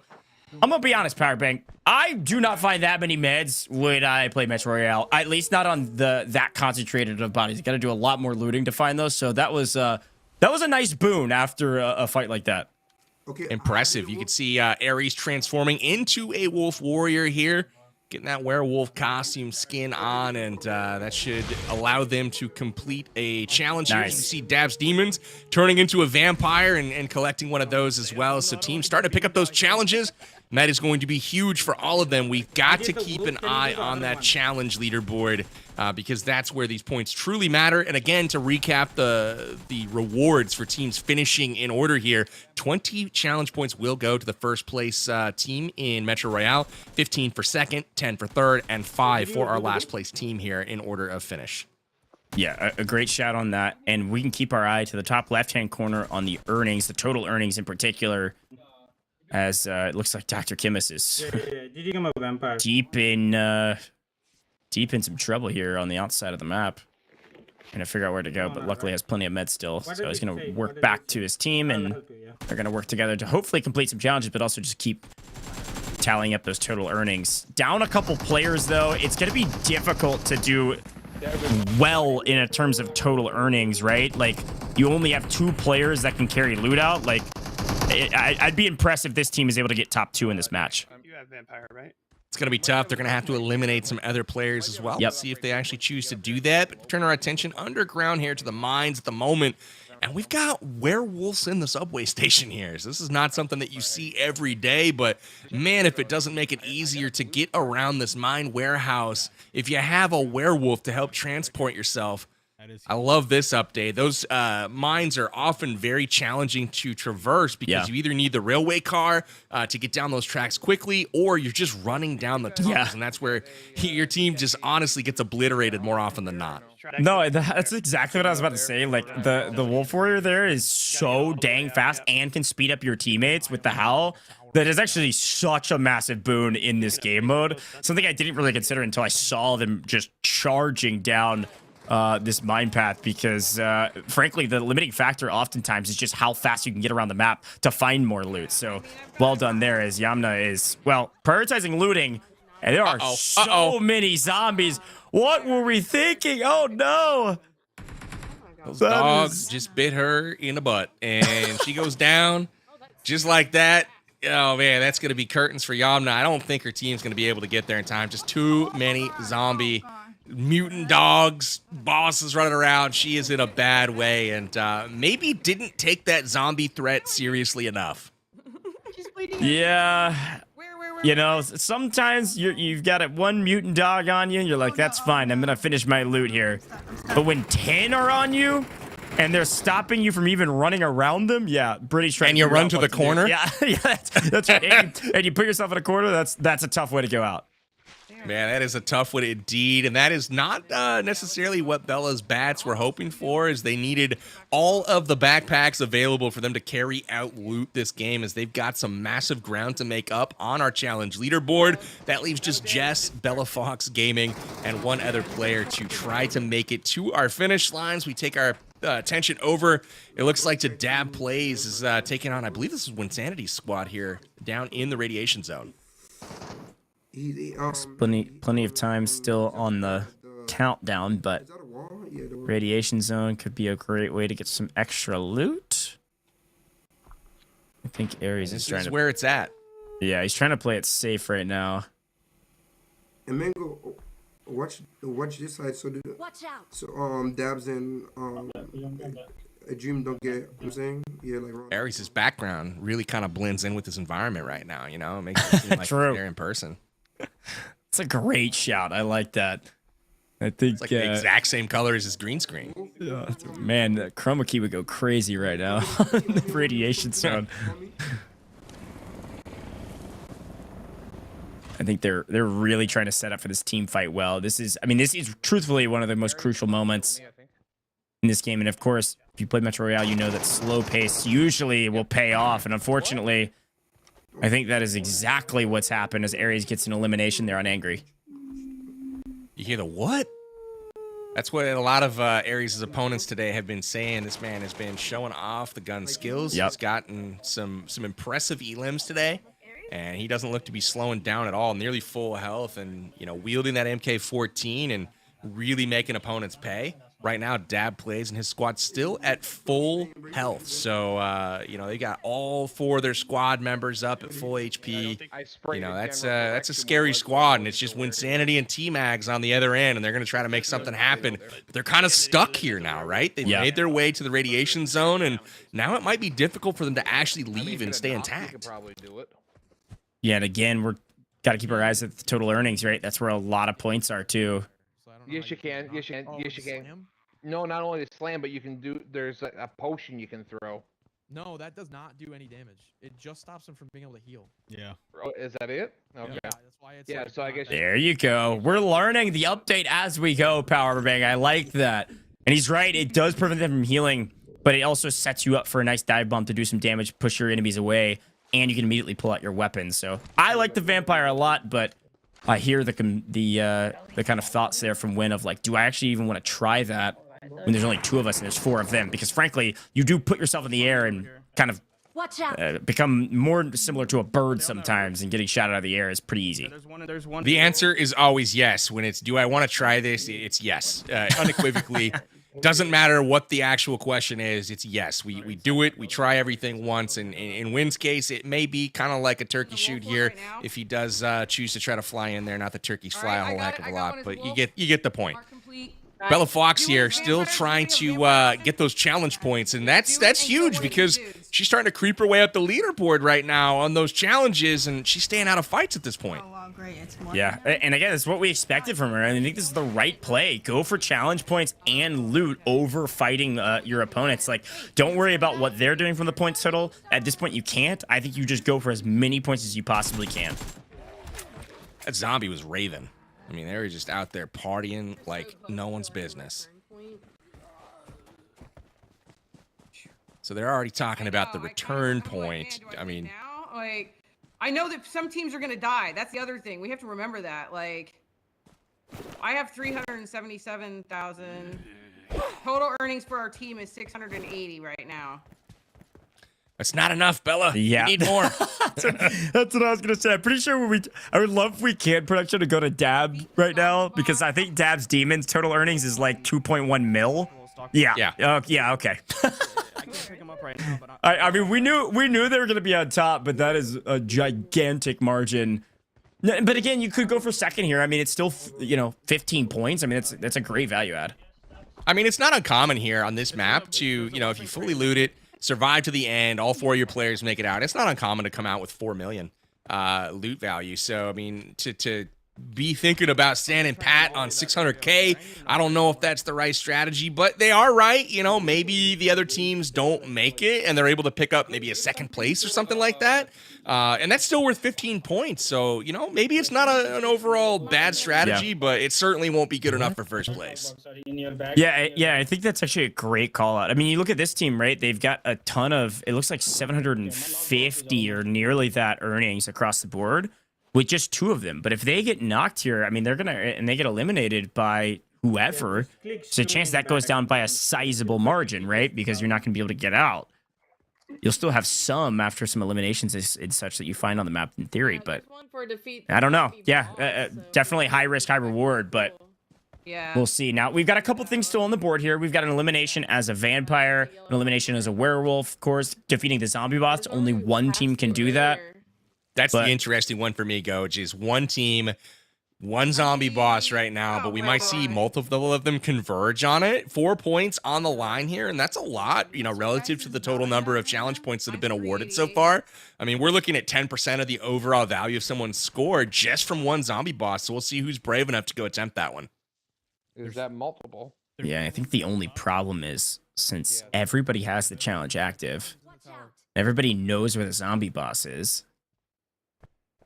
If everybody converges there, it's just going to be mayhem, and you're risking giving your life away and therefore a ton of earnings. So, again, high risk, high reward in this kind of style of game is sometimes I like to go low risk here and just make sure I get as much loot as possible and maybe go for the easier challenges. But again, all of the challenges right now are about eliminations, which are actually taking down players. So I think sprinting at the zombie boss might be the right play and just wait for your opponents to get there, just beat everybody there. Oh, it looks You're like... done. Farooq's Fiends actually did it while we've got a massive fight on our hands. These Fiends... Oh, this is where it all changes hands. If they actually are able to win this fight, this is absolutely massive right now. It's all up to T-Mags right now, trying to get Wynn back in the fight. They're able to trade a little bit here, but this is a very tense situation. It could all be over right now for Wynnsanity Werewolves. Yeah, this is actually brutal. I mean, you take a look at this too. Oh no, Dab's Demons are in deep trouble.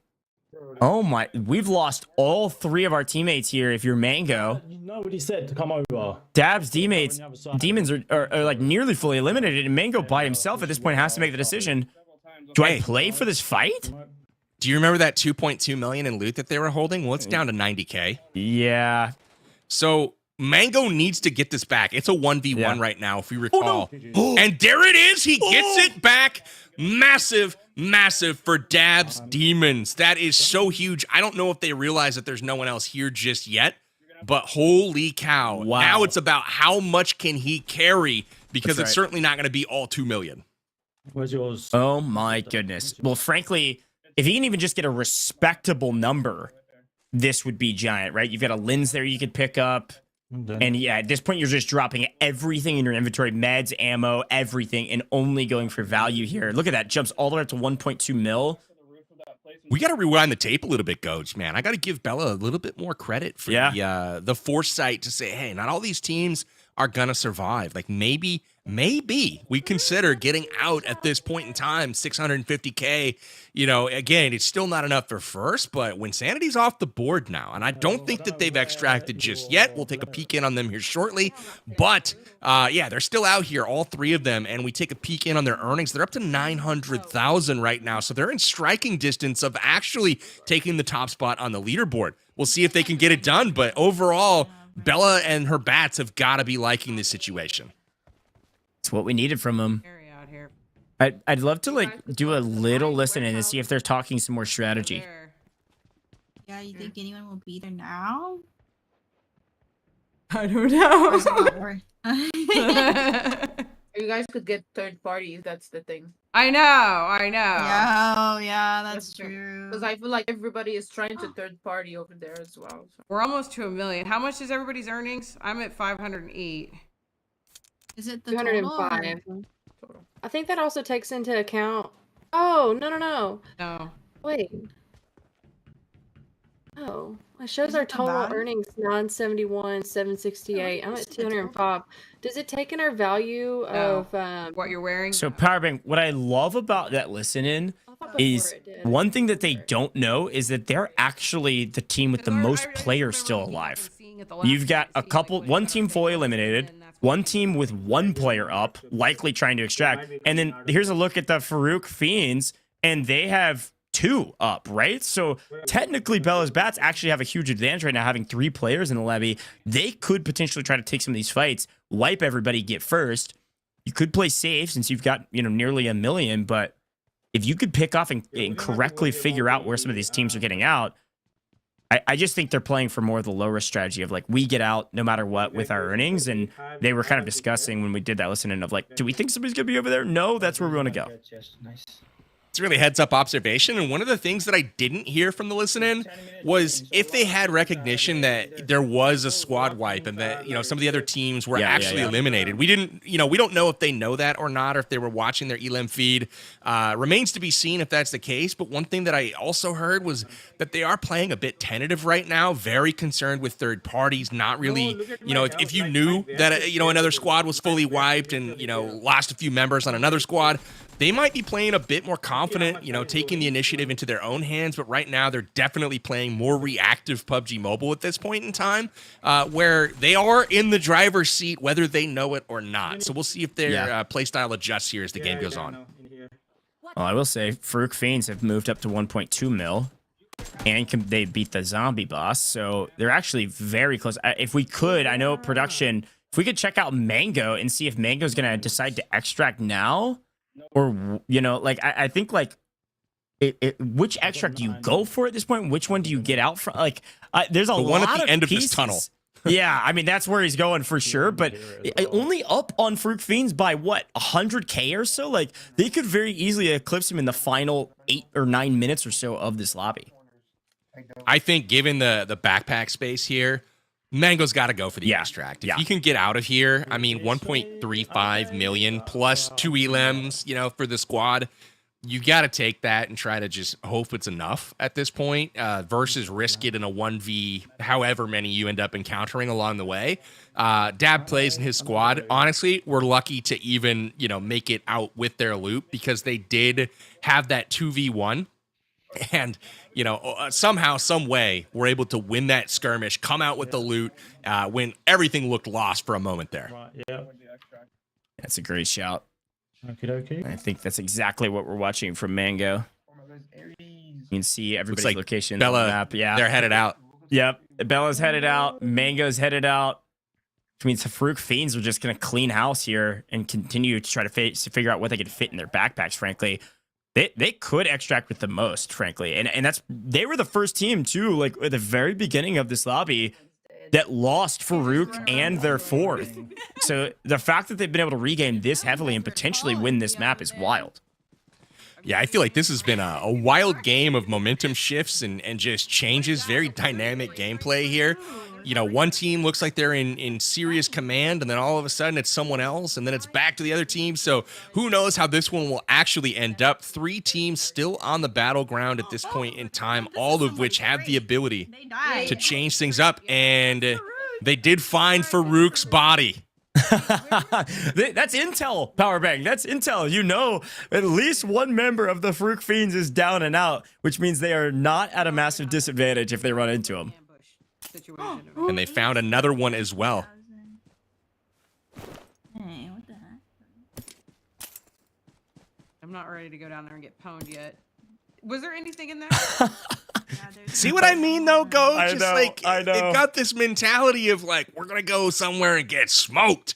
And it's like, you guys are in the driver's seat. You've got the guns on your side.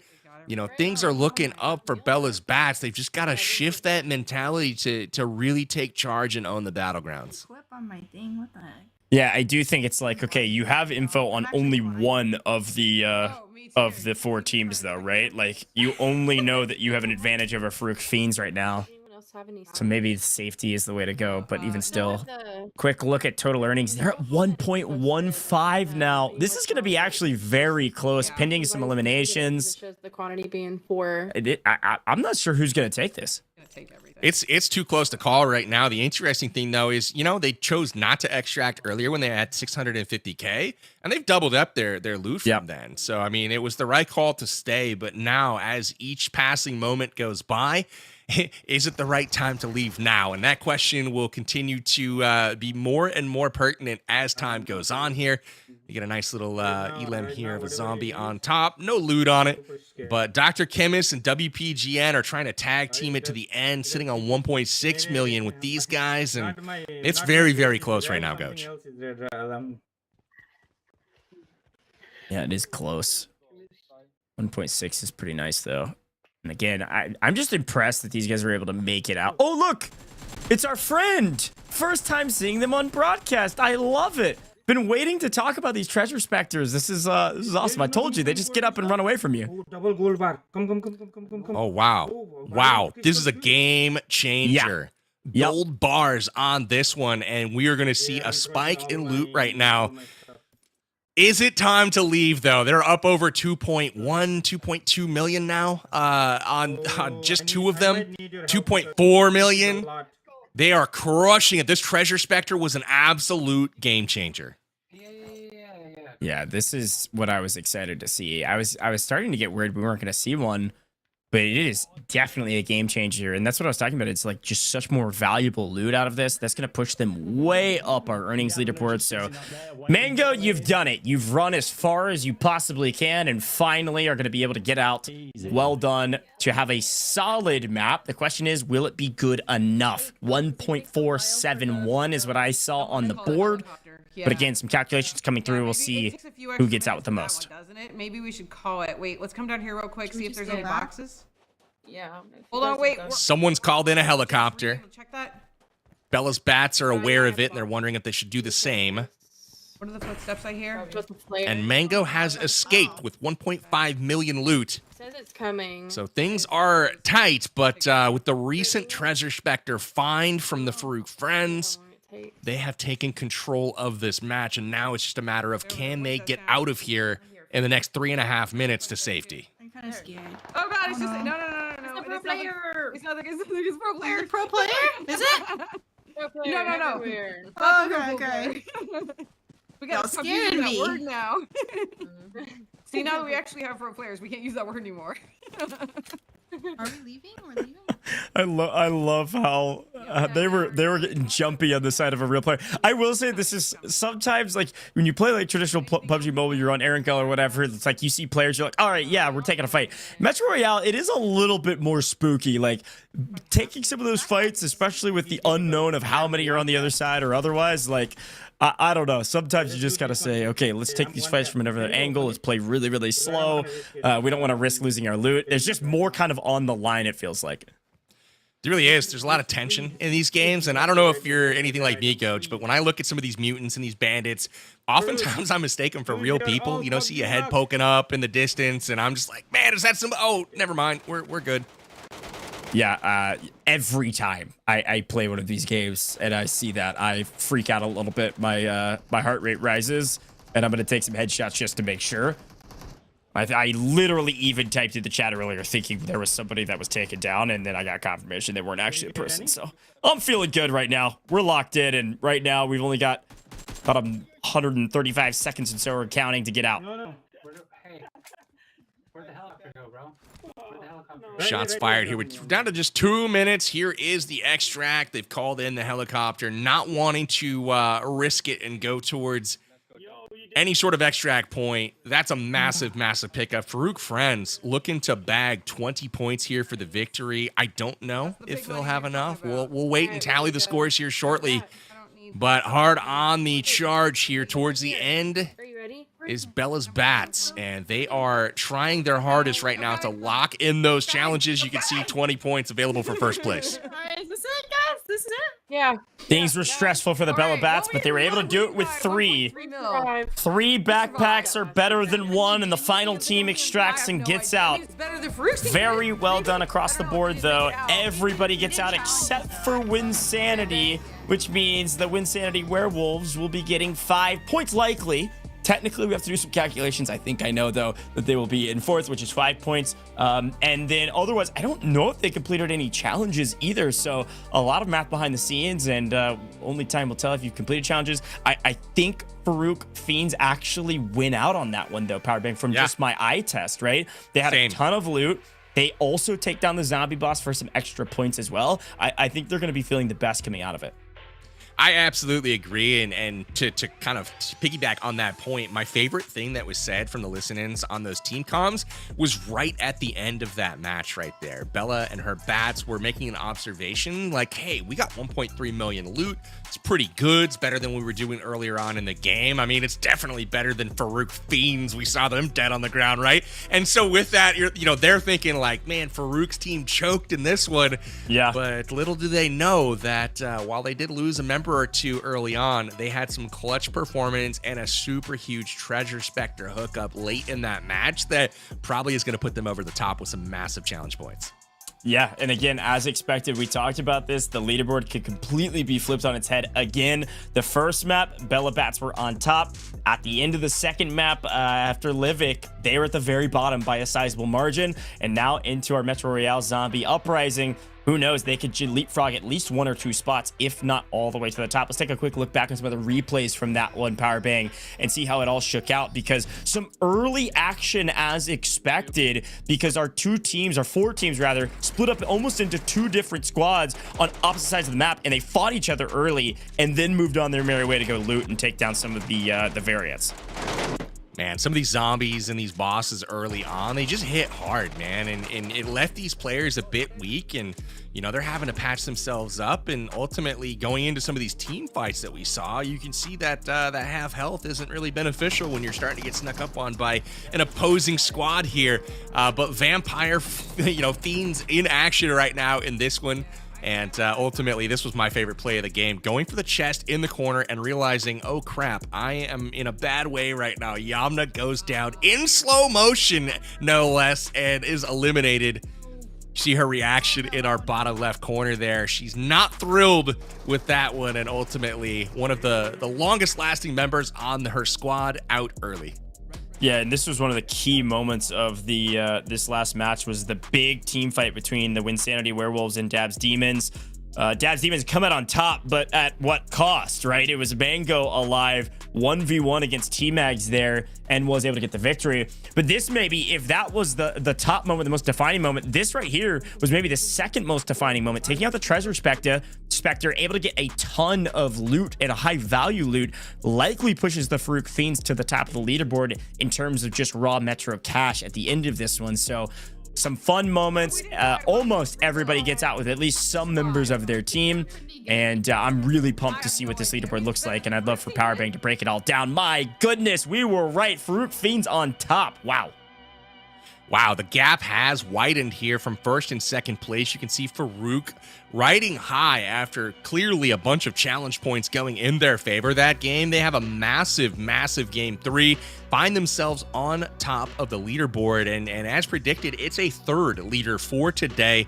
Now all that's left is to have Wynnsanity Werewolves come all the way back from the bottom of the leaderboard here into first place. We'll have everybody take a turn before tonight is done, but they're going to have their work cut out for them as they find themselves in fourth place right now, 24 points back right now. That is the spread. Yeah, this really does feel like two different groups, right? It's first and second jockeying for a position right now, and third and fourth jockeying for a position. There's 3 points separating those two groups from each other. But you're right. I mean, even 57 to 39, I mean, that's a 16-point spread. That is a sizable margin if you're trying to go from third to second. So some fun notes here on our leaderboard, and I'm excited to see what happens in the final 2 maps of the day, frankly, because as we're moving into World of Wonder, this is something that probably these players haven't practiced or played as much, which means they're going to have to adapt and think on their feet again. And if our first map was anything to kind of prove on what adapting looks like when they didn't know what challenges they were playing for, you could see Bella Bats actually make a big giant move because they were the team that won our very first map. But maybe I'm just contriving some sort of semblance of hope for you, Powerbang. I don't know. Come on, it's not for me, it's for them. It's for them. Sure. I was not confident in my choice, but I chose them anyways. I'm rooting for them. I hope Bella Fox is able to pull out the victory along with her teammates. But I will say, one interesting thing to note from our Game 3 on Metro Royale, it makes me want to suit up and go out there right now. I want to find a Treasure Spectre, man. I saw their team, speaking of Dad Plays, they were headed in 1.6 million Metro cash on their person at that point, or I guess Farooq Fiends actually was the one that picked that up, but 1.6 Metro cash was on them, and they exited the game just a few minutes later with 2.8 million. So I mean, there was a lot of loot in that Treasure Spectre. Definitely something that you're going to want to take advantage of once you find those out there in Metro Royale. Totally agree. Well, while we move to our next map, we're headed to World of Wonders. So let's take a look at what Random Evolution Island has to offer and how this all works out. So the big key here is that you're going for eliminations. Now, you're not just going for player eliminations. Every 3 zombie eliminations allows the players to transform into one random character and receive their abilities. So players will use these abilities to help their team emerge victorious, which is a fun way of basically saying get eliminations on zombies to get eliminations on players, specifically as a Vampire Fiend or a Wolf Warrior. This is our map code, by the way. If you want a chance to play this, you can head over to World of Wonder, type in this map code, get your hands on it, make sure you download it as well, because this is a very fun mode. And this will also be very different from what we've seen in the past, because we're actually going to be playing more free-for-all style in this game mode, Powerbang, which I think is going to be a lot of fun. Absolutely. So, you know, with that on the Random Evolution Island, which the artwork for this is incredible, by the way. Look at this. We've got just an epic showdown going on here. Werewolves howling at the moon. We got PUBG Mobile characters fighting zombies. We got vampires. This is absolutely crazy. But obviously, you mentioned, you know, getting those zombie elims, picking up those abilities. And, you know, as far as the points for this particular round, you know, it's going from first all the way down to 8th place in this one. 10 points are awarded for first. 1 point for 8th, and obviously they scale up in between. So again, an opportunity for a team that finishes high on the leaderboard right now to pack a significant amount of points. And if you're Wynnsanity Werewolves or perhaps even Bella's Bats, both of those squads desperately need some additional points right now, so they have to be targeting the top of this leaderboard. I think definitely looking at Wynnsanity and his Werewolves, they have shown the potential all night long to be very good in gunfights, very good in communication, and we'll see how that pans out for them in a map that is generally going to be newer for all of these players. So we'll take a peek at that as the night goes on, Goj. But again, I think Wynnsanity Werewolves is due for a dub here. Yeah, and frankly, I think when you start talking about this game mode and what it has to offer, we talked about it briefly. This is free-for-all, right? So we've got 8 players on the map, which are 4 creators, and then they're choosing one other player from their team to hop in, quote unquote, with them. They're not technically with them, they're on the other side. But if you get first and second, for instance, if you're talking and you can hear some of these comms, we'll do some listen-ins, if you can work together a little bit and get first and second, that's 18-point swing, and your opponents can't complete other random challenges. This is all about winning, so we'll see what happens. Absolutely. So free for all, but kind of combining the scores is where it's at right now. Pans on full display, and if there ever was an iconic PUBG mobile weapon, this has got to be it. We got pans on the battlegrounds right now, and some fights are happening. Will teams communicate well enough to say, hey, friendly, or will they be eliminating each other? That remains to be seen. DBS in play right now is Farooq Ahmad taking down Dr. Chemist, which Farooq Ahmad and Dr. Chemist, weren't they on the same team? Yes, they are. Yeah, that's that's interesting. There's some gameplay strategy there because it's first to 10 kills, I believe, or eliminations rather. So if you're able to do that, maybe against your teammate, that counts. I don't know. There's some interesting strategy there. Maybe Farooq Fiends, as per the usual, is riding the kind of the gray line. I told you. You gotta watch them. Figuring out how to win. That's what I'm saying. Nothing for me. But hey, I like the strat. I mean, it's not necessarily getting that. You might help him with first, but it certainly isn't going to help him with, second. That's right. Taking out these opponents here. But again, still 8 up in this one. It looks like we are respawning in this game mode. So not all is lost there. So maybe they're finding each other, trying to pick up those elims. You see Farooq getting the Yamna elim as well. That DBS, coming in very handy right now with all of these other players seemingly rocking pans. While Dab plays, does pick up an elim there on Villafox with the Scorpion. Oh no, burned and taken down. Farooq can't get anything going there. Dude, I have the pans go burr, quite literally. Actually, more so go ding. There's no bullets in those. They go bonk. Yeah, bonk. Thank you. That's the word I'm looking for. I love that. We gotta go together. How he got the pistol?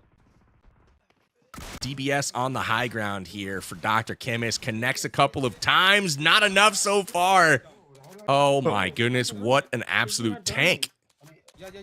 Exactly. Why? Normally when you connect 5 times with a DBS, that spells curtains for the other member, but on this mode, apparently not so much. Yeah, we got to keep our eyes to the top left-hand corner of our screen as well about eliminations in particular.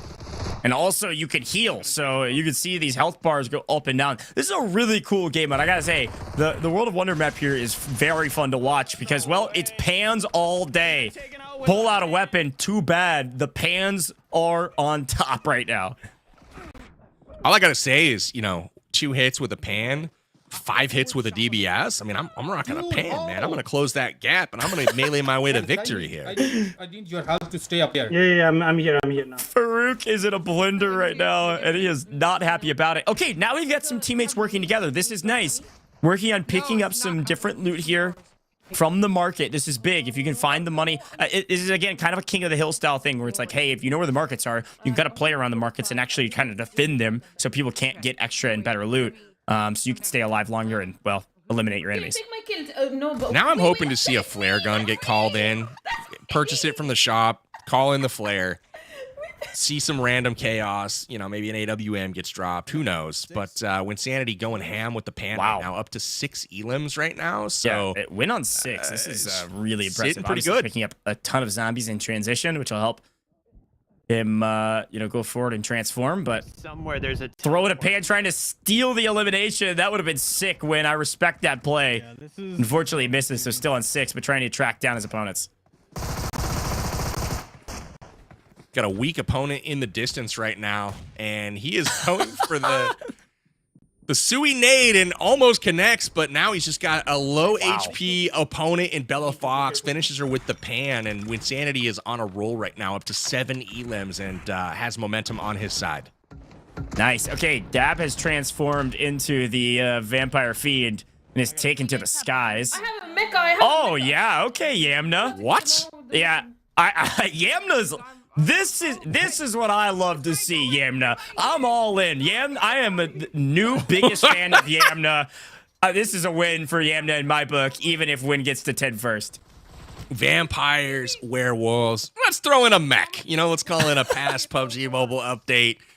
Let's see how strong they are. I mean, look at this. This is hilarious. So she gets her first elim here with the help of the mech, calling it back in. I want to say that was update 3.2. I can't remember specifically which one, but just recently the mechs came out and making an appearance here on this map, and I respect it. I like the play.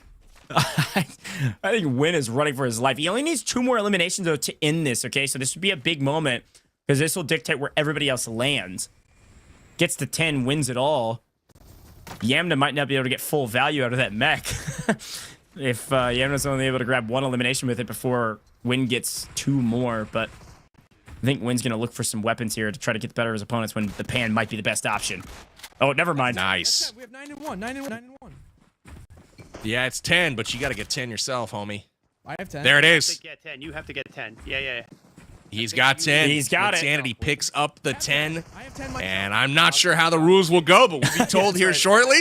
And Wynnsanity, I mean, I think I've called almost every single winner today. This is crazy, but Trying to stay away from people and trying to get I don't know if it'll be enough. I'm like trying to do the mental math here on, is his teammate going to have enough with only 1? I mean, this is crazy. So it looks like the game mode is actually played to 20.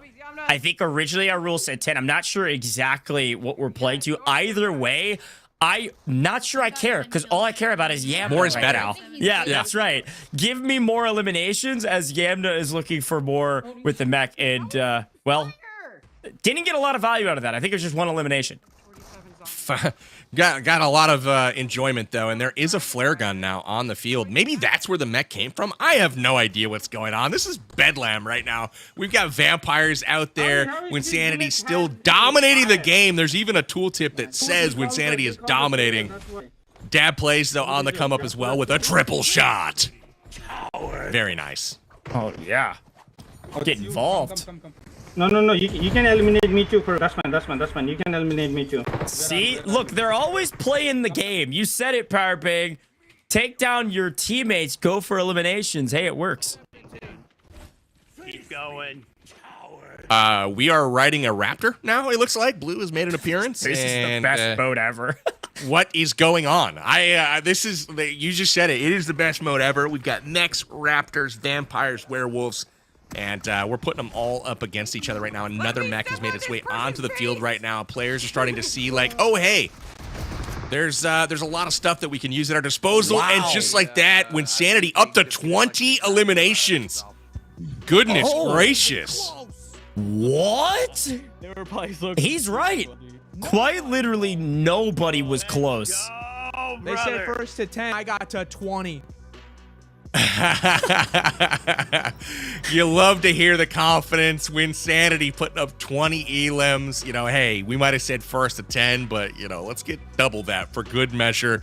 Wynnsanity Werewolves coming out, big-time performance when they needed it. That was the clutch win that we were looking for, and after Game 4, they're going to be climbing up the leaderboard. But, Goj, my question to you is how much?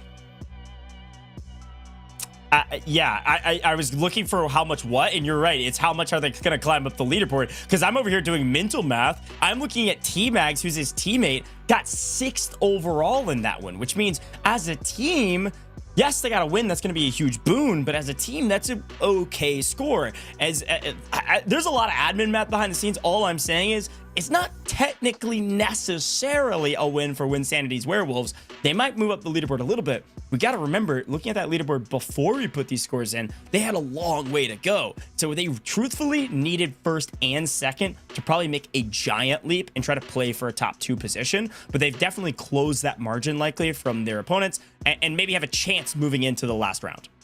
Yeah, they had one small leap there for sure, though, Goach. 10 points for first. It looks like they picked up a 4-point for sixth as well.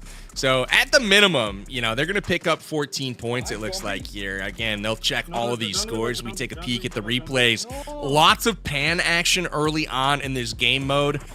Definitely noticed that those seem to be pretty OP early, lighting opponents on fire and whatnot. And obviously, guys, this is a World of Wonder mode where clearly you can play basically every PUBG Mobile update that's ever existed in the last year, all in the same game, which is pretty freaking cool. The creation code is actually on your screen. It's 8532395. So definitely make a note of that and go try out this mode in World of Wonder.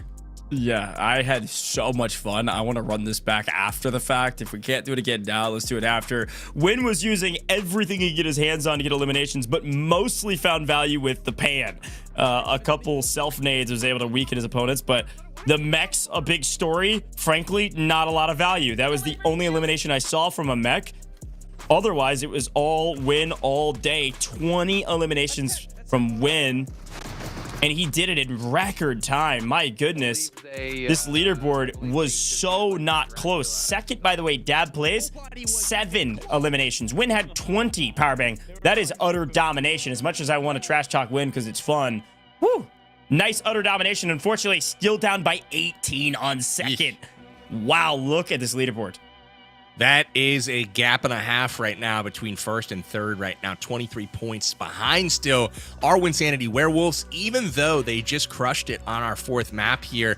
But in first place, we've got Farooq Fiends right now. Again, I had them as the dark horse early on. They've been lurking, hanging around, and it's now up to them to hold on to that top spot as we enter our 5th and final map in our new Erangel 100 Years in the Future map. And then we've got Dab Demons in second place. I think they're very much in striking distance right now, Goj. 68 points, just 5 points behind. We'll have to wait and see if they're able to close that gap here in game number 5.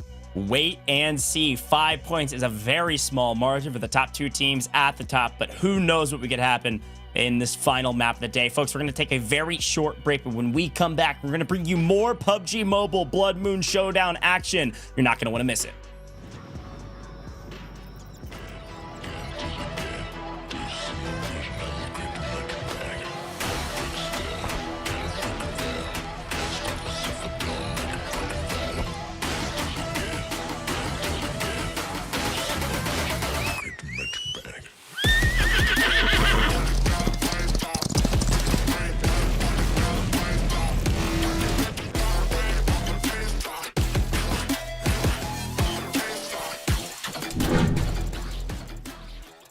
A 1,000 years ago, vampires, werewolves, and humans coexisted. Under the Dracula's tyranny, an alliance rose against him.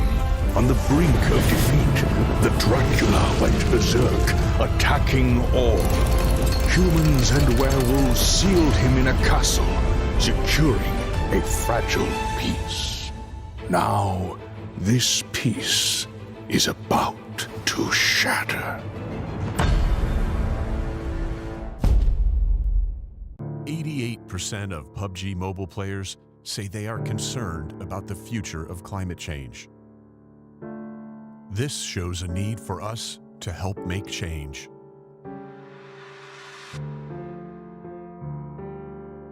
Experts say that climate change is changing the face of our Earth, and that we are already seeing significant repercussions around the world.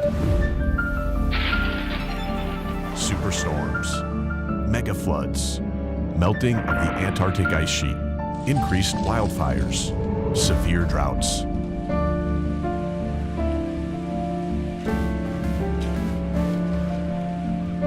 Experience the ruins of Erangel after 100 years if we don't take action.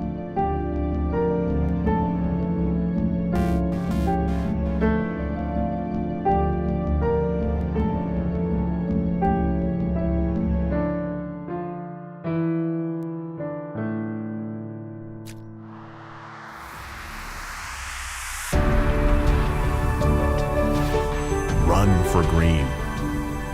We will convert the energy of PUBG mobile players running in-game into real-life green power.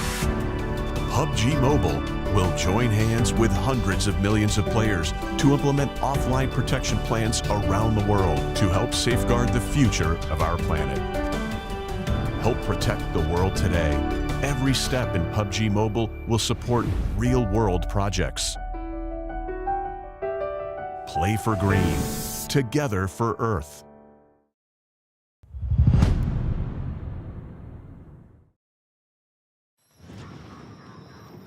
Folks, to the PUBG Mobile Bloodmoon Showdown. I'm Goj. I've been your host all day today, and we have one more match in front of us, and I am really excited to talk about it and everything that it entails. Let's bring it back Power Bang and talk about this incredible initiative that we have for you folks. I actually had a really cool chance to learn about this one, Power Bang.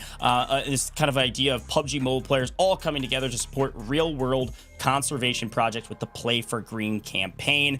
It's all a part of that Playing for the Planet's Green Game Jam, an initiative designed to raise awareness for environmental protection and support the planet in real action through games. And PUBG Mobile is a part of that. And so moving into our next game mode, this is what we're going to be talking about. We're going to be playing Ruins of Erangel Sandstorm game mode, where the players are going to be trying to collect medical packs and outlast a deadly sandstorm. But this whole initiative is really, really cool, and I know you've learned a lot about it as well.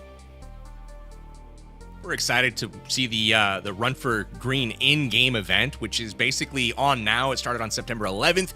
It'll go through September 24th, and it's a great opportunity for all of you guys to help us make an actual impact in the environment, helping PUBG Mobile support real-life environmental projects. And all you got to do is join the game and run around. It'll actually track all of our footsteps in PUBG Mobile, and for all of the distance that we are traveling collectively, they will be contributing more and more to those environmental projects around the globe. So super cool initiative, which is a really natural fit as well. And I'm really, really excited to see this new map that's coming up, because it's always cool to see a different spin on Erangel. Yeah, there's a couple really cool stuff a part of this map, but also just a part of this initiative. You can also unlock the Preservation Garden in your home mode to learn more about endangered flora. You can also join the World of Wonder Green Creative Contest and use the new Ruins of Erangel map template that we're about to show you. And we also encourage you to join the Global Action Challenge by sharing eco-friendly efforts on social media using the hashtag PUBGM Play for Green is the hashtag, and you're actually going to have a chance to win some PUBG Mobile prizes if you do that. So really cool stuff going on with this initiative, but let's talk specifically about one of these maps that's a part of this initiative with the Ruins of Erangel Sandstorm map, which is where we're going next in World of Wonder. So the map code's here on your screen, but the goal with this one is that the players have to successfully survive the sandstorm throughout the course of this next map. They do that by timing their healing perfectly in order to outlast that sandstorm, which is caused by the 100 years of untouched climate change. We talked about this at the very beginning of the broadcast, and I want to talk about it again today and right now, because it's a really cool way of kind of thinking about climate change in Erangel, and our players are going to have to try to survive the crazy sandstorm that's a part of this, and what Erangel would look like after 100 years of climate change based on real-world scientific data. Now, we're going to be ranking teams based on how long they last, and by teams, I mean creators, Power Bang, because our 4 creators are dropping in as solos, I believe, on this one, and it's just about who can survive the longest. This is really interesting to me. I mean, it looks like that sandstorm is going to do some significant damage to teams. I mean, it may have a play zone, like a blue zone type of effect. We'll have to wait and see on that. I hope it's a bit more aggressive, as it does talk about perfectly timing those heals to try to survive. And ultimately, it's all about survival right now. So we'll have to see how this wraps up. But Coach, I'm hearing that it's about time to go see what it looks like in 100 years. It's about time. Folks, there's also, by the way, a Ruins of Erangel exploration map that you can take a look at. If the sandstorm's a little bit too crazy for you, players can actually, experience a narrative-driven journey through checkpoints that reveal the devastating impact of climate change as well. So if it's a bit too crazy, you can always go explore. But take a look at this from Wynnssanity's POV to start. It is all about survival with this crazy climate change and the crazy sandstorm. And look how many meds are around. Absolutely. So many meds. They're going to need these for sure. And I'm definitely interested to hear what the player's first reaction is to this mode, as it's likely the first time they've seen it. So I'm going to do a little bit of a listen in. Yeah!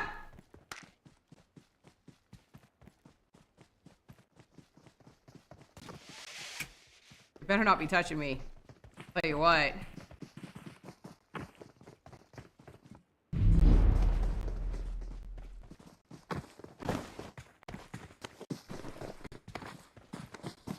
Definitely getting that loot.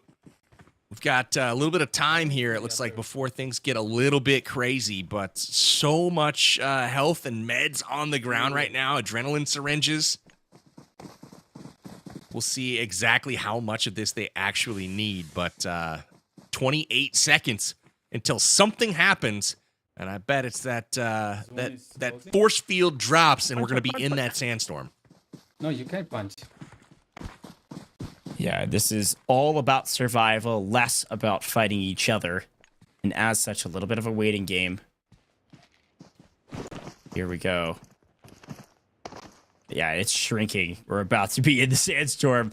It's all about timing, too, so I really like Dab Plays here, saying, okay, Sure, I'm gonna survive. I want to be the last one in that small little area, and actually was. So now it's just about timing the health. And wow, your health actually goes down quite quickly in this sandstorm.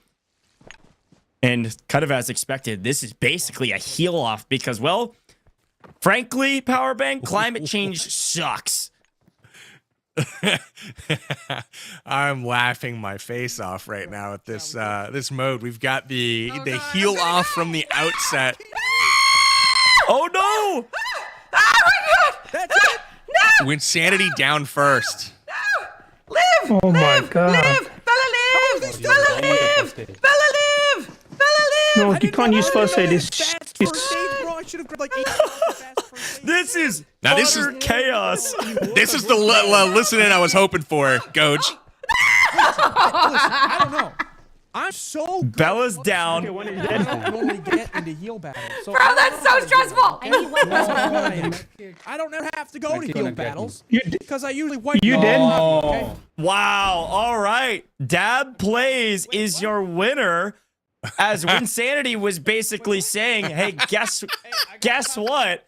I don't have to do heal offs often because I'm so good at PUBG Mobile that I don't practice this very often. Well, apparently Dab knows what he's doing. Dab's able to heal off well and was the last one out of the safe zone. When the sandstorm started closing, you saw him kind of position and weasel his way in there. It was the last one to start taking damage, and likely was the reason that he was able to get the win.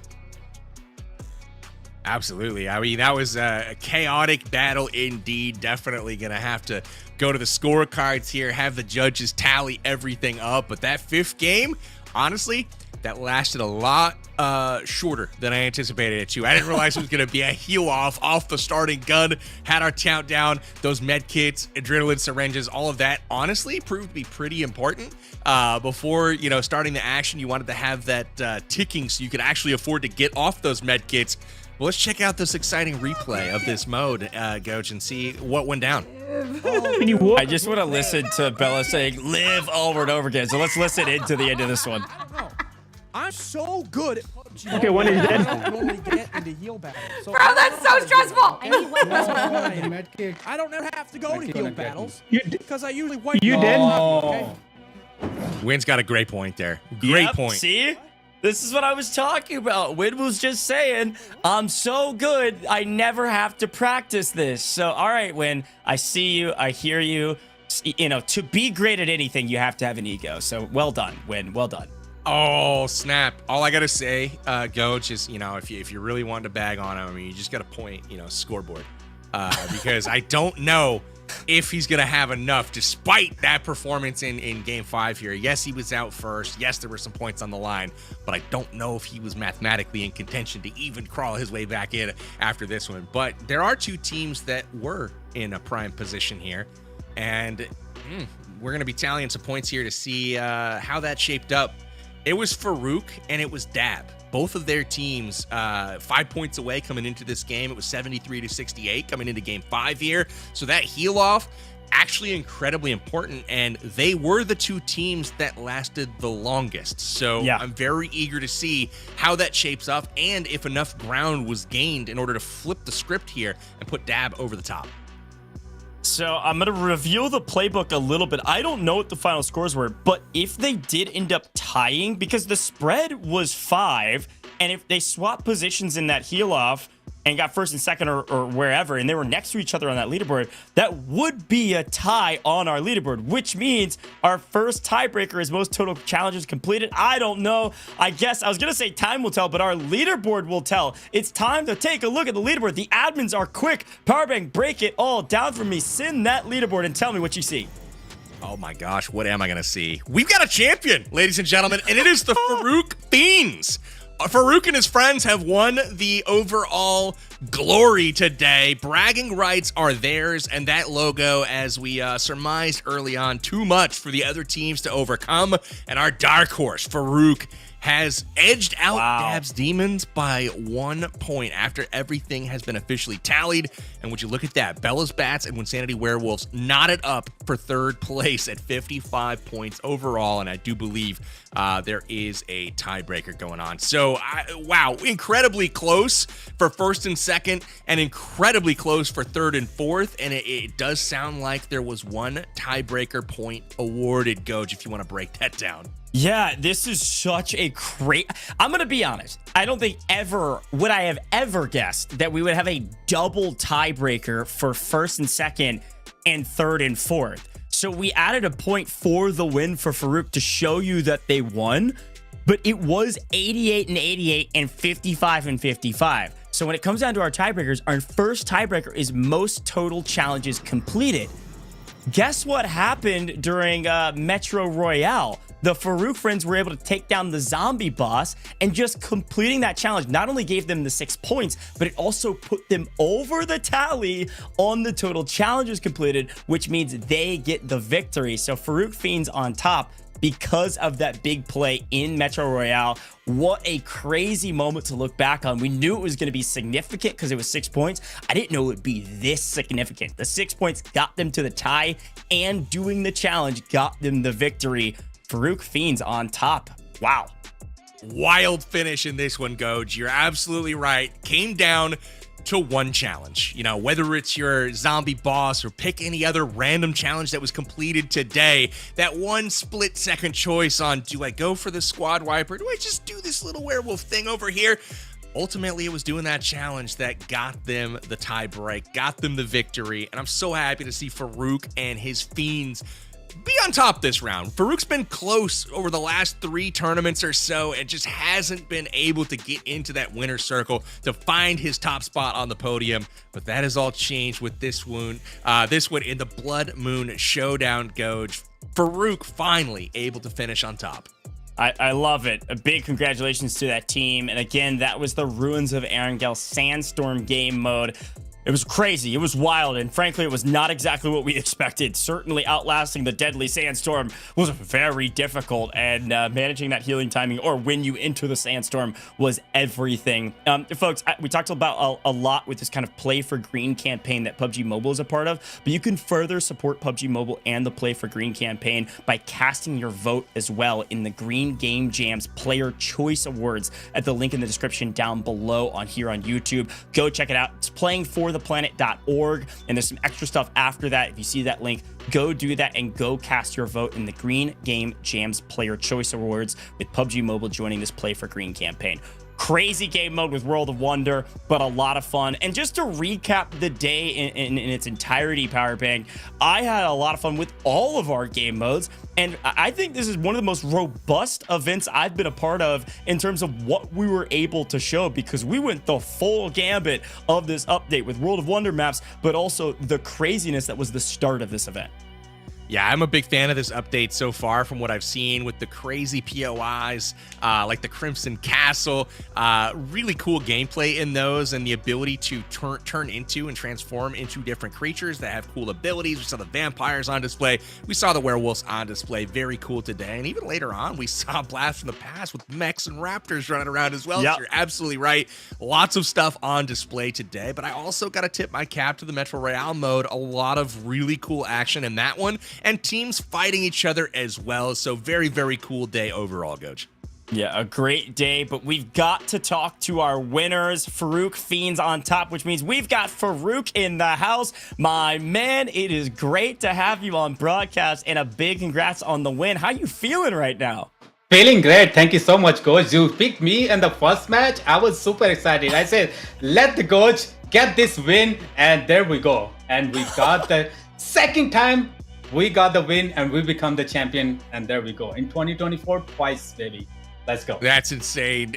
Farooq, I gotta say, I've been watching you for a long time. It's been really cool to see you get so close and not be able to like hit the mountaintop, but it's all different this time, man. You guys finished in first place, and I gotta ask, you know, zooming in on the Metro Royale match where you were eliminated early on in that one and had a chance to watch from the sidelines, give your team some advice or whatever. What did you think? What went through your mind when you saw that Treasure Spectre towards the end of the game? You know, when I see that right away, it was the Dr. Camus. I said, this is a good one. This is a good one. I was kind of a panicking in the situation. There is something good in this one. I was thinking there might be a gold bar or the gold pile, but in the end, he found it like 1.7 mil stuff in there. Super excited. I was so pumped at that moment. I said, let's go, guys. We got it this one. And we defeating the Metro Roll to the dab. Oh my. Guys, that was the double win for me, to be honest. Yeah, that was definitely the point I was going to bring up. Yes, you got the Treasure Spectre, but you also got the zombie boss, right? And that was 6 points, but it also was the challenge that tipped the scales. That was the last time, I'm sure you know now, that game mode, Metro Royale, was the last time that you were able to do challenges, which was our first tiebreaker. So doing that challenge, Farooq, was actually what gave you the win when we got to the tie. Talk to me about that moment now looking back on it, and maybe who the MVP of your team is at the end of the day. You know, definitely the PG and also the Dr. Camus, both are the MVP.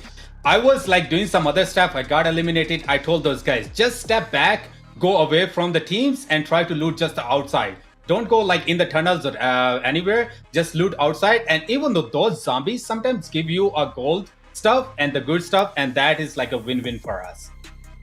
I got 2 rapid fire questions for you, Farooq. First one is werewolf or vampire? Which do you prefer? Werewolf, man. It's faster. Right. It's faster. You can move from one place to other place, but on the top of that, you gotta have to be careful. When you come out of the werewolf, you only have like 2 to 3 seconds. You have to give yourself to have a gun in your hand. So there is some like win and win on the both sides. So you gotta have to do in the werewolf. Be careful. My last question for you, Farooq, is at the end of our match 4, you guys were up by 5 points on Dad Plays a Squad. When you died in not first place in that last game, was there any sort of like thought or worry that, oh man, I don't know if we have enough to actually win this one? Talk to us about how the team was feeling in that 5th and final match. No.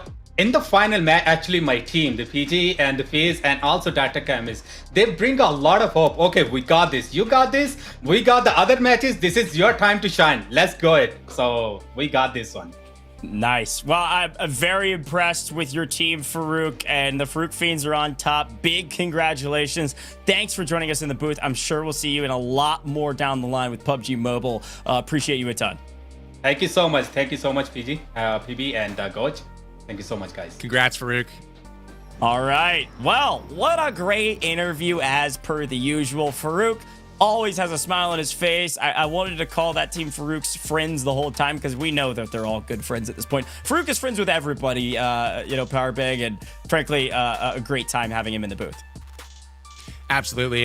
You know, friend is a great word to describe him. If I had to pick the friendliest guy in PUBG Mobile, it would be indeed Farooq. So really cool to see him win out on top. You know, to give my final thoughts on today, Goj, you know, I really like the new update with PUBG Mobile. The Bloodmoon Awakening game mode has been super exciting. I'm liking all of the different ways to get around now, from flying vampires to cruising with the werewolf skin on, going super fast, to riding a horse at light speed, it seems like, and also enjoying that new hovercraft, not only on water but on land as well. So overall for me, super fun update as well as super fun event tonight. Congrats to Farooq on winning it, but really enjoyed myself here this evening.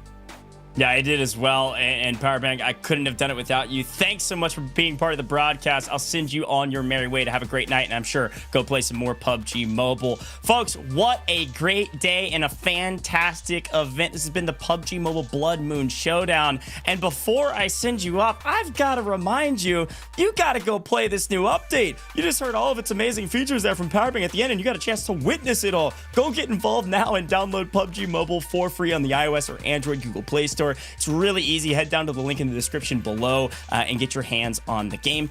And drop a follow here on YouTube if you're watching this live broadcast or watching it after the fact, and all of PUBG Mobile's major socials. They've got a ton going on, from content to news updates, YouTube, X, Instagram, and all over the place. Go check it out now. All those links are in the description below on YouTube as well. And maybe there's a chance for you to get involved in some of these events down the line. You never know. You've got to tap into all those socials so that you can get involved in everything that PUBG Mobile has to offer. Folks, what an amazing event today. Of course, I got to remind you one more time to just have a great time playing PUBG Mobile and have a great time as a werewolf. The Wolf Warrior, it's definitely my go-to. If we're having to pick sides, I'm going Wolf Warrior, all right? Speedster is the name of the game. Folks, I hope you had a blast in this broadcast. That's all we have for you. We've got to end it at some point, and that time is now. So thank you for being here. We couldn't do it without you, the viewer. And until next time, PUBG Mobile swings an event this way. We'll see you then.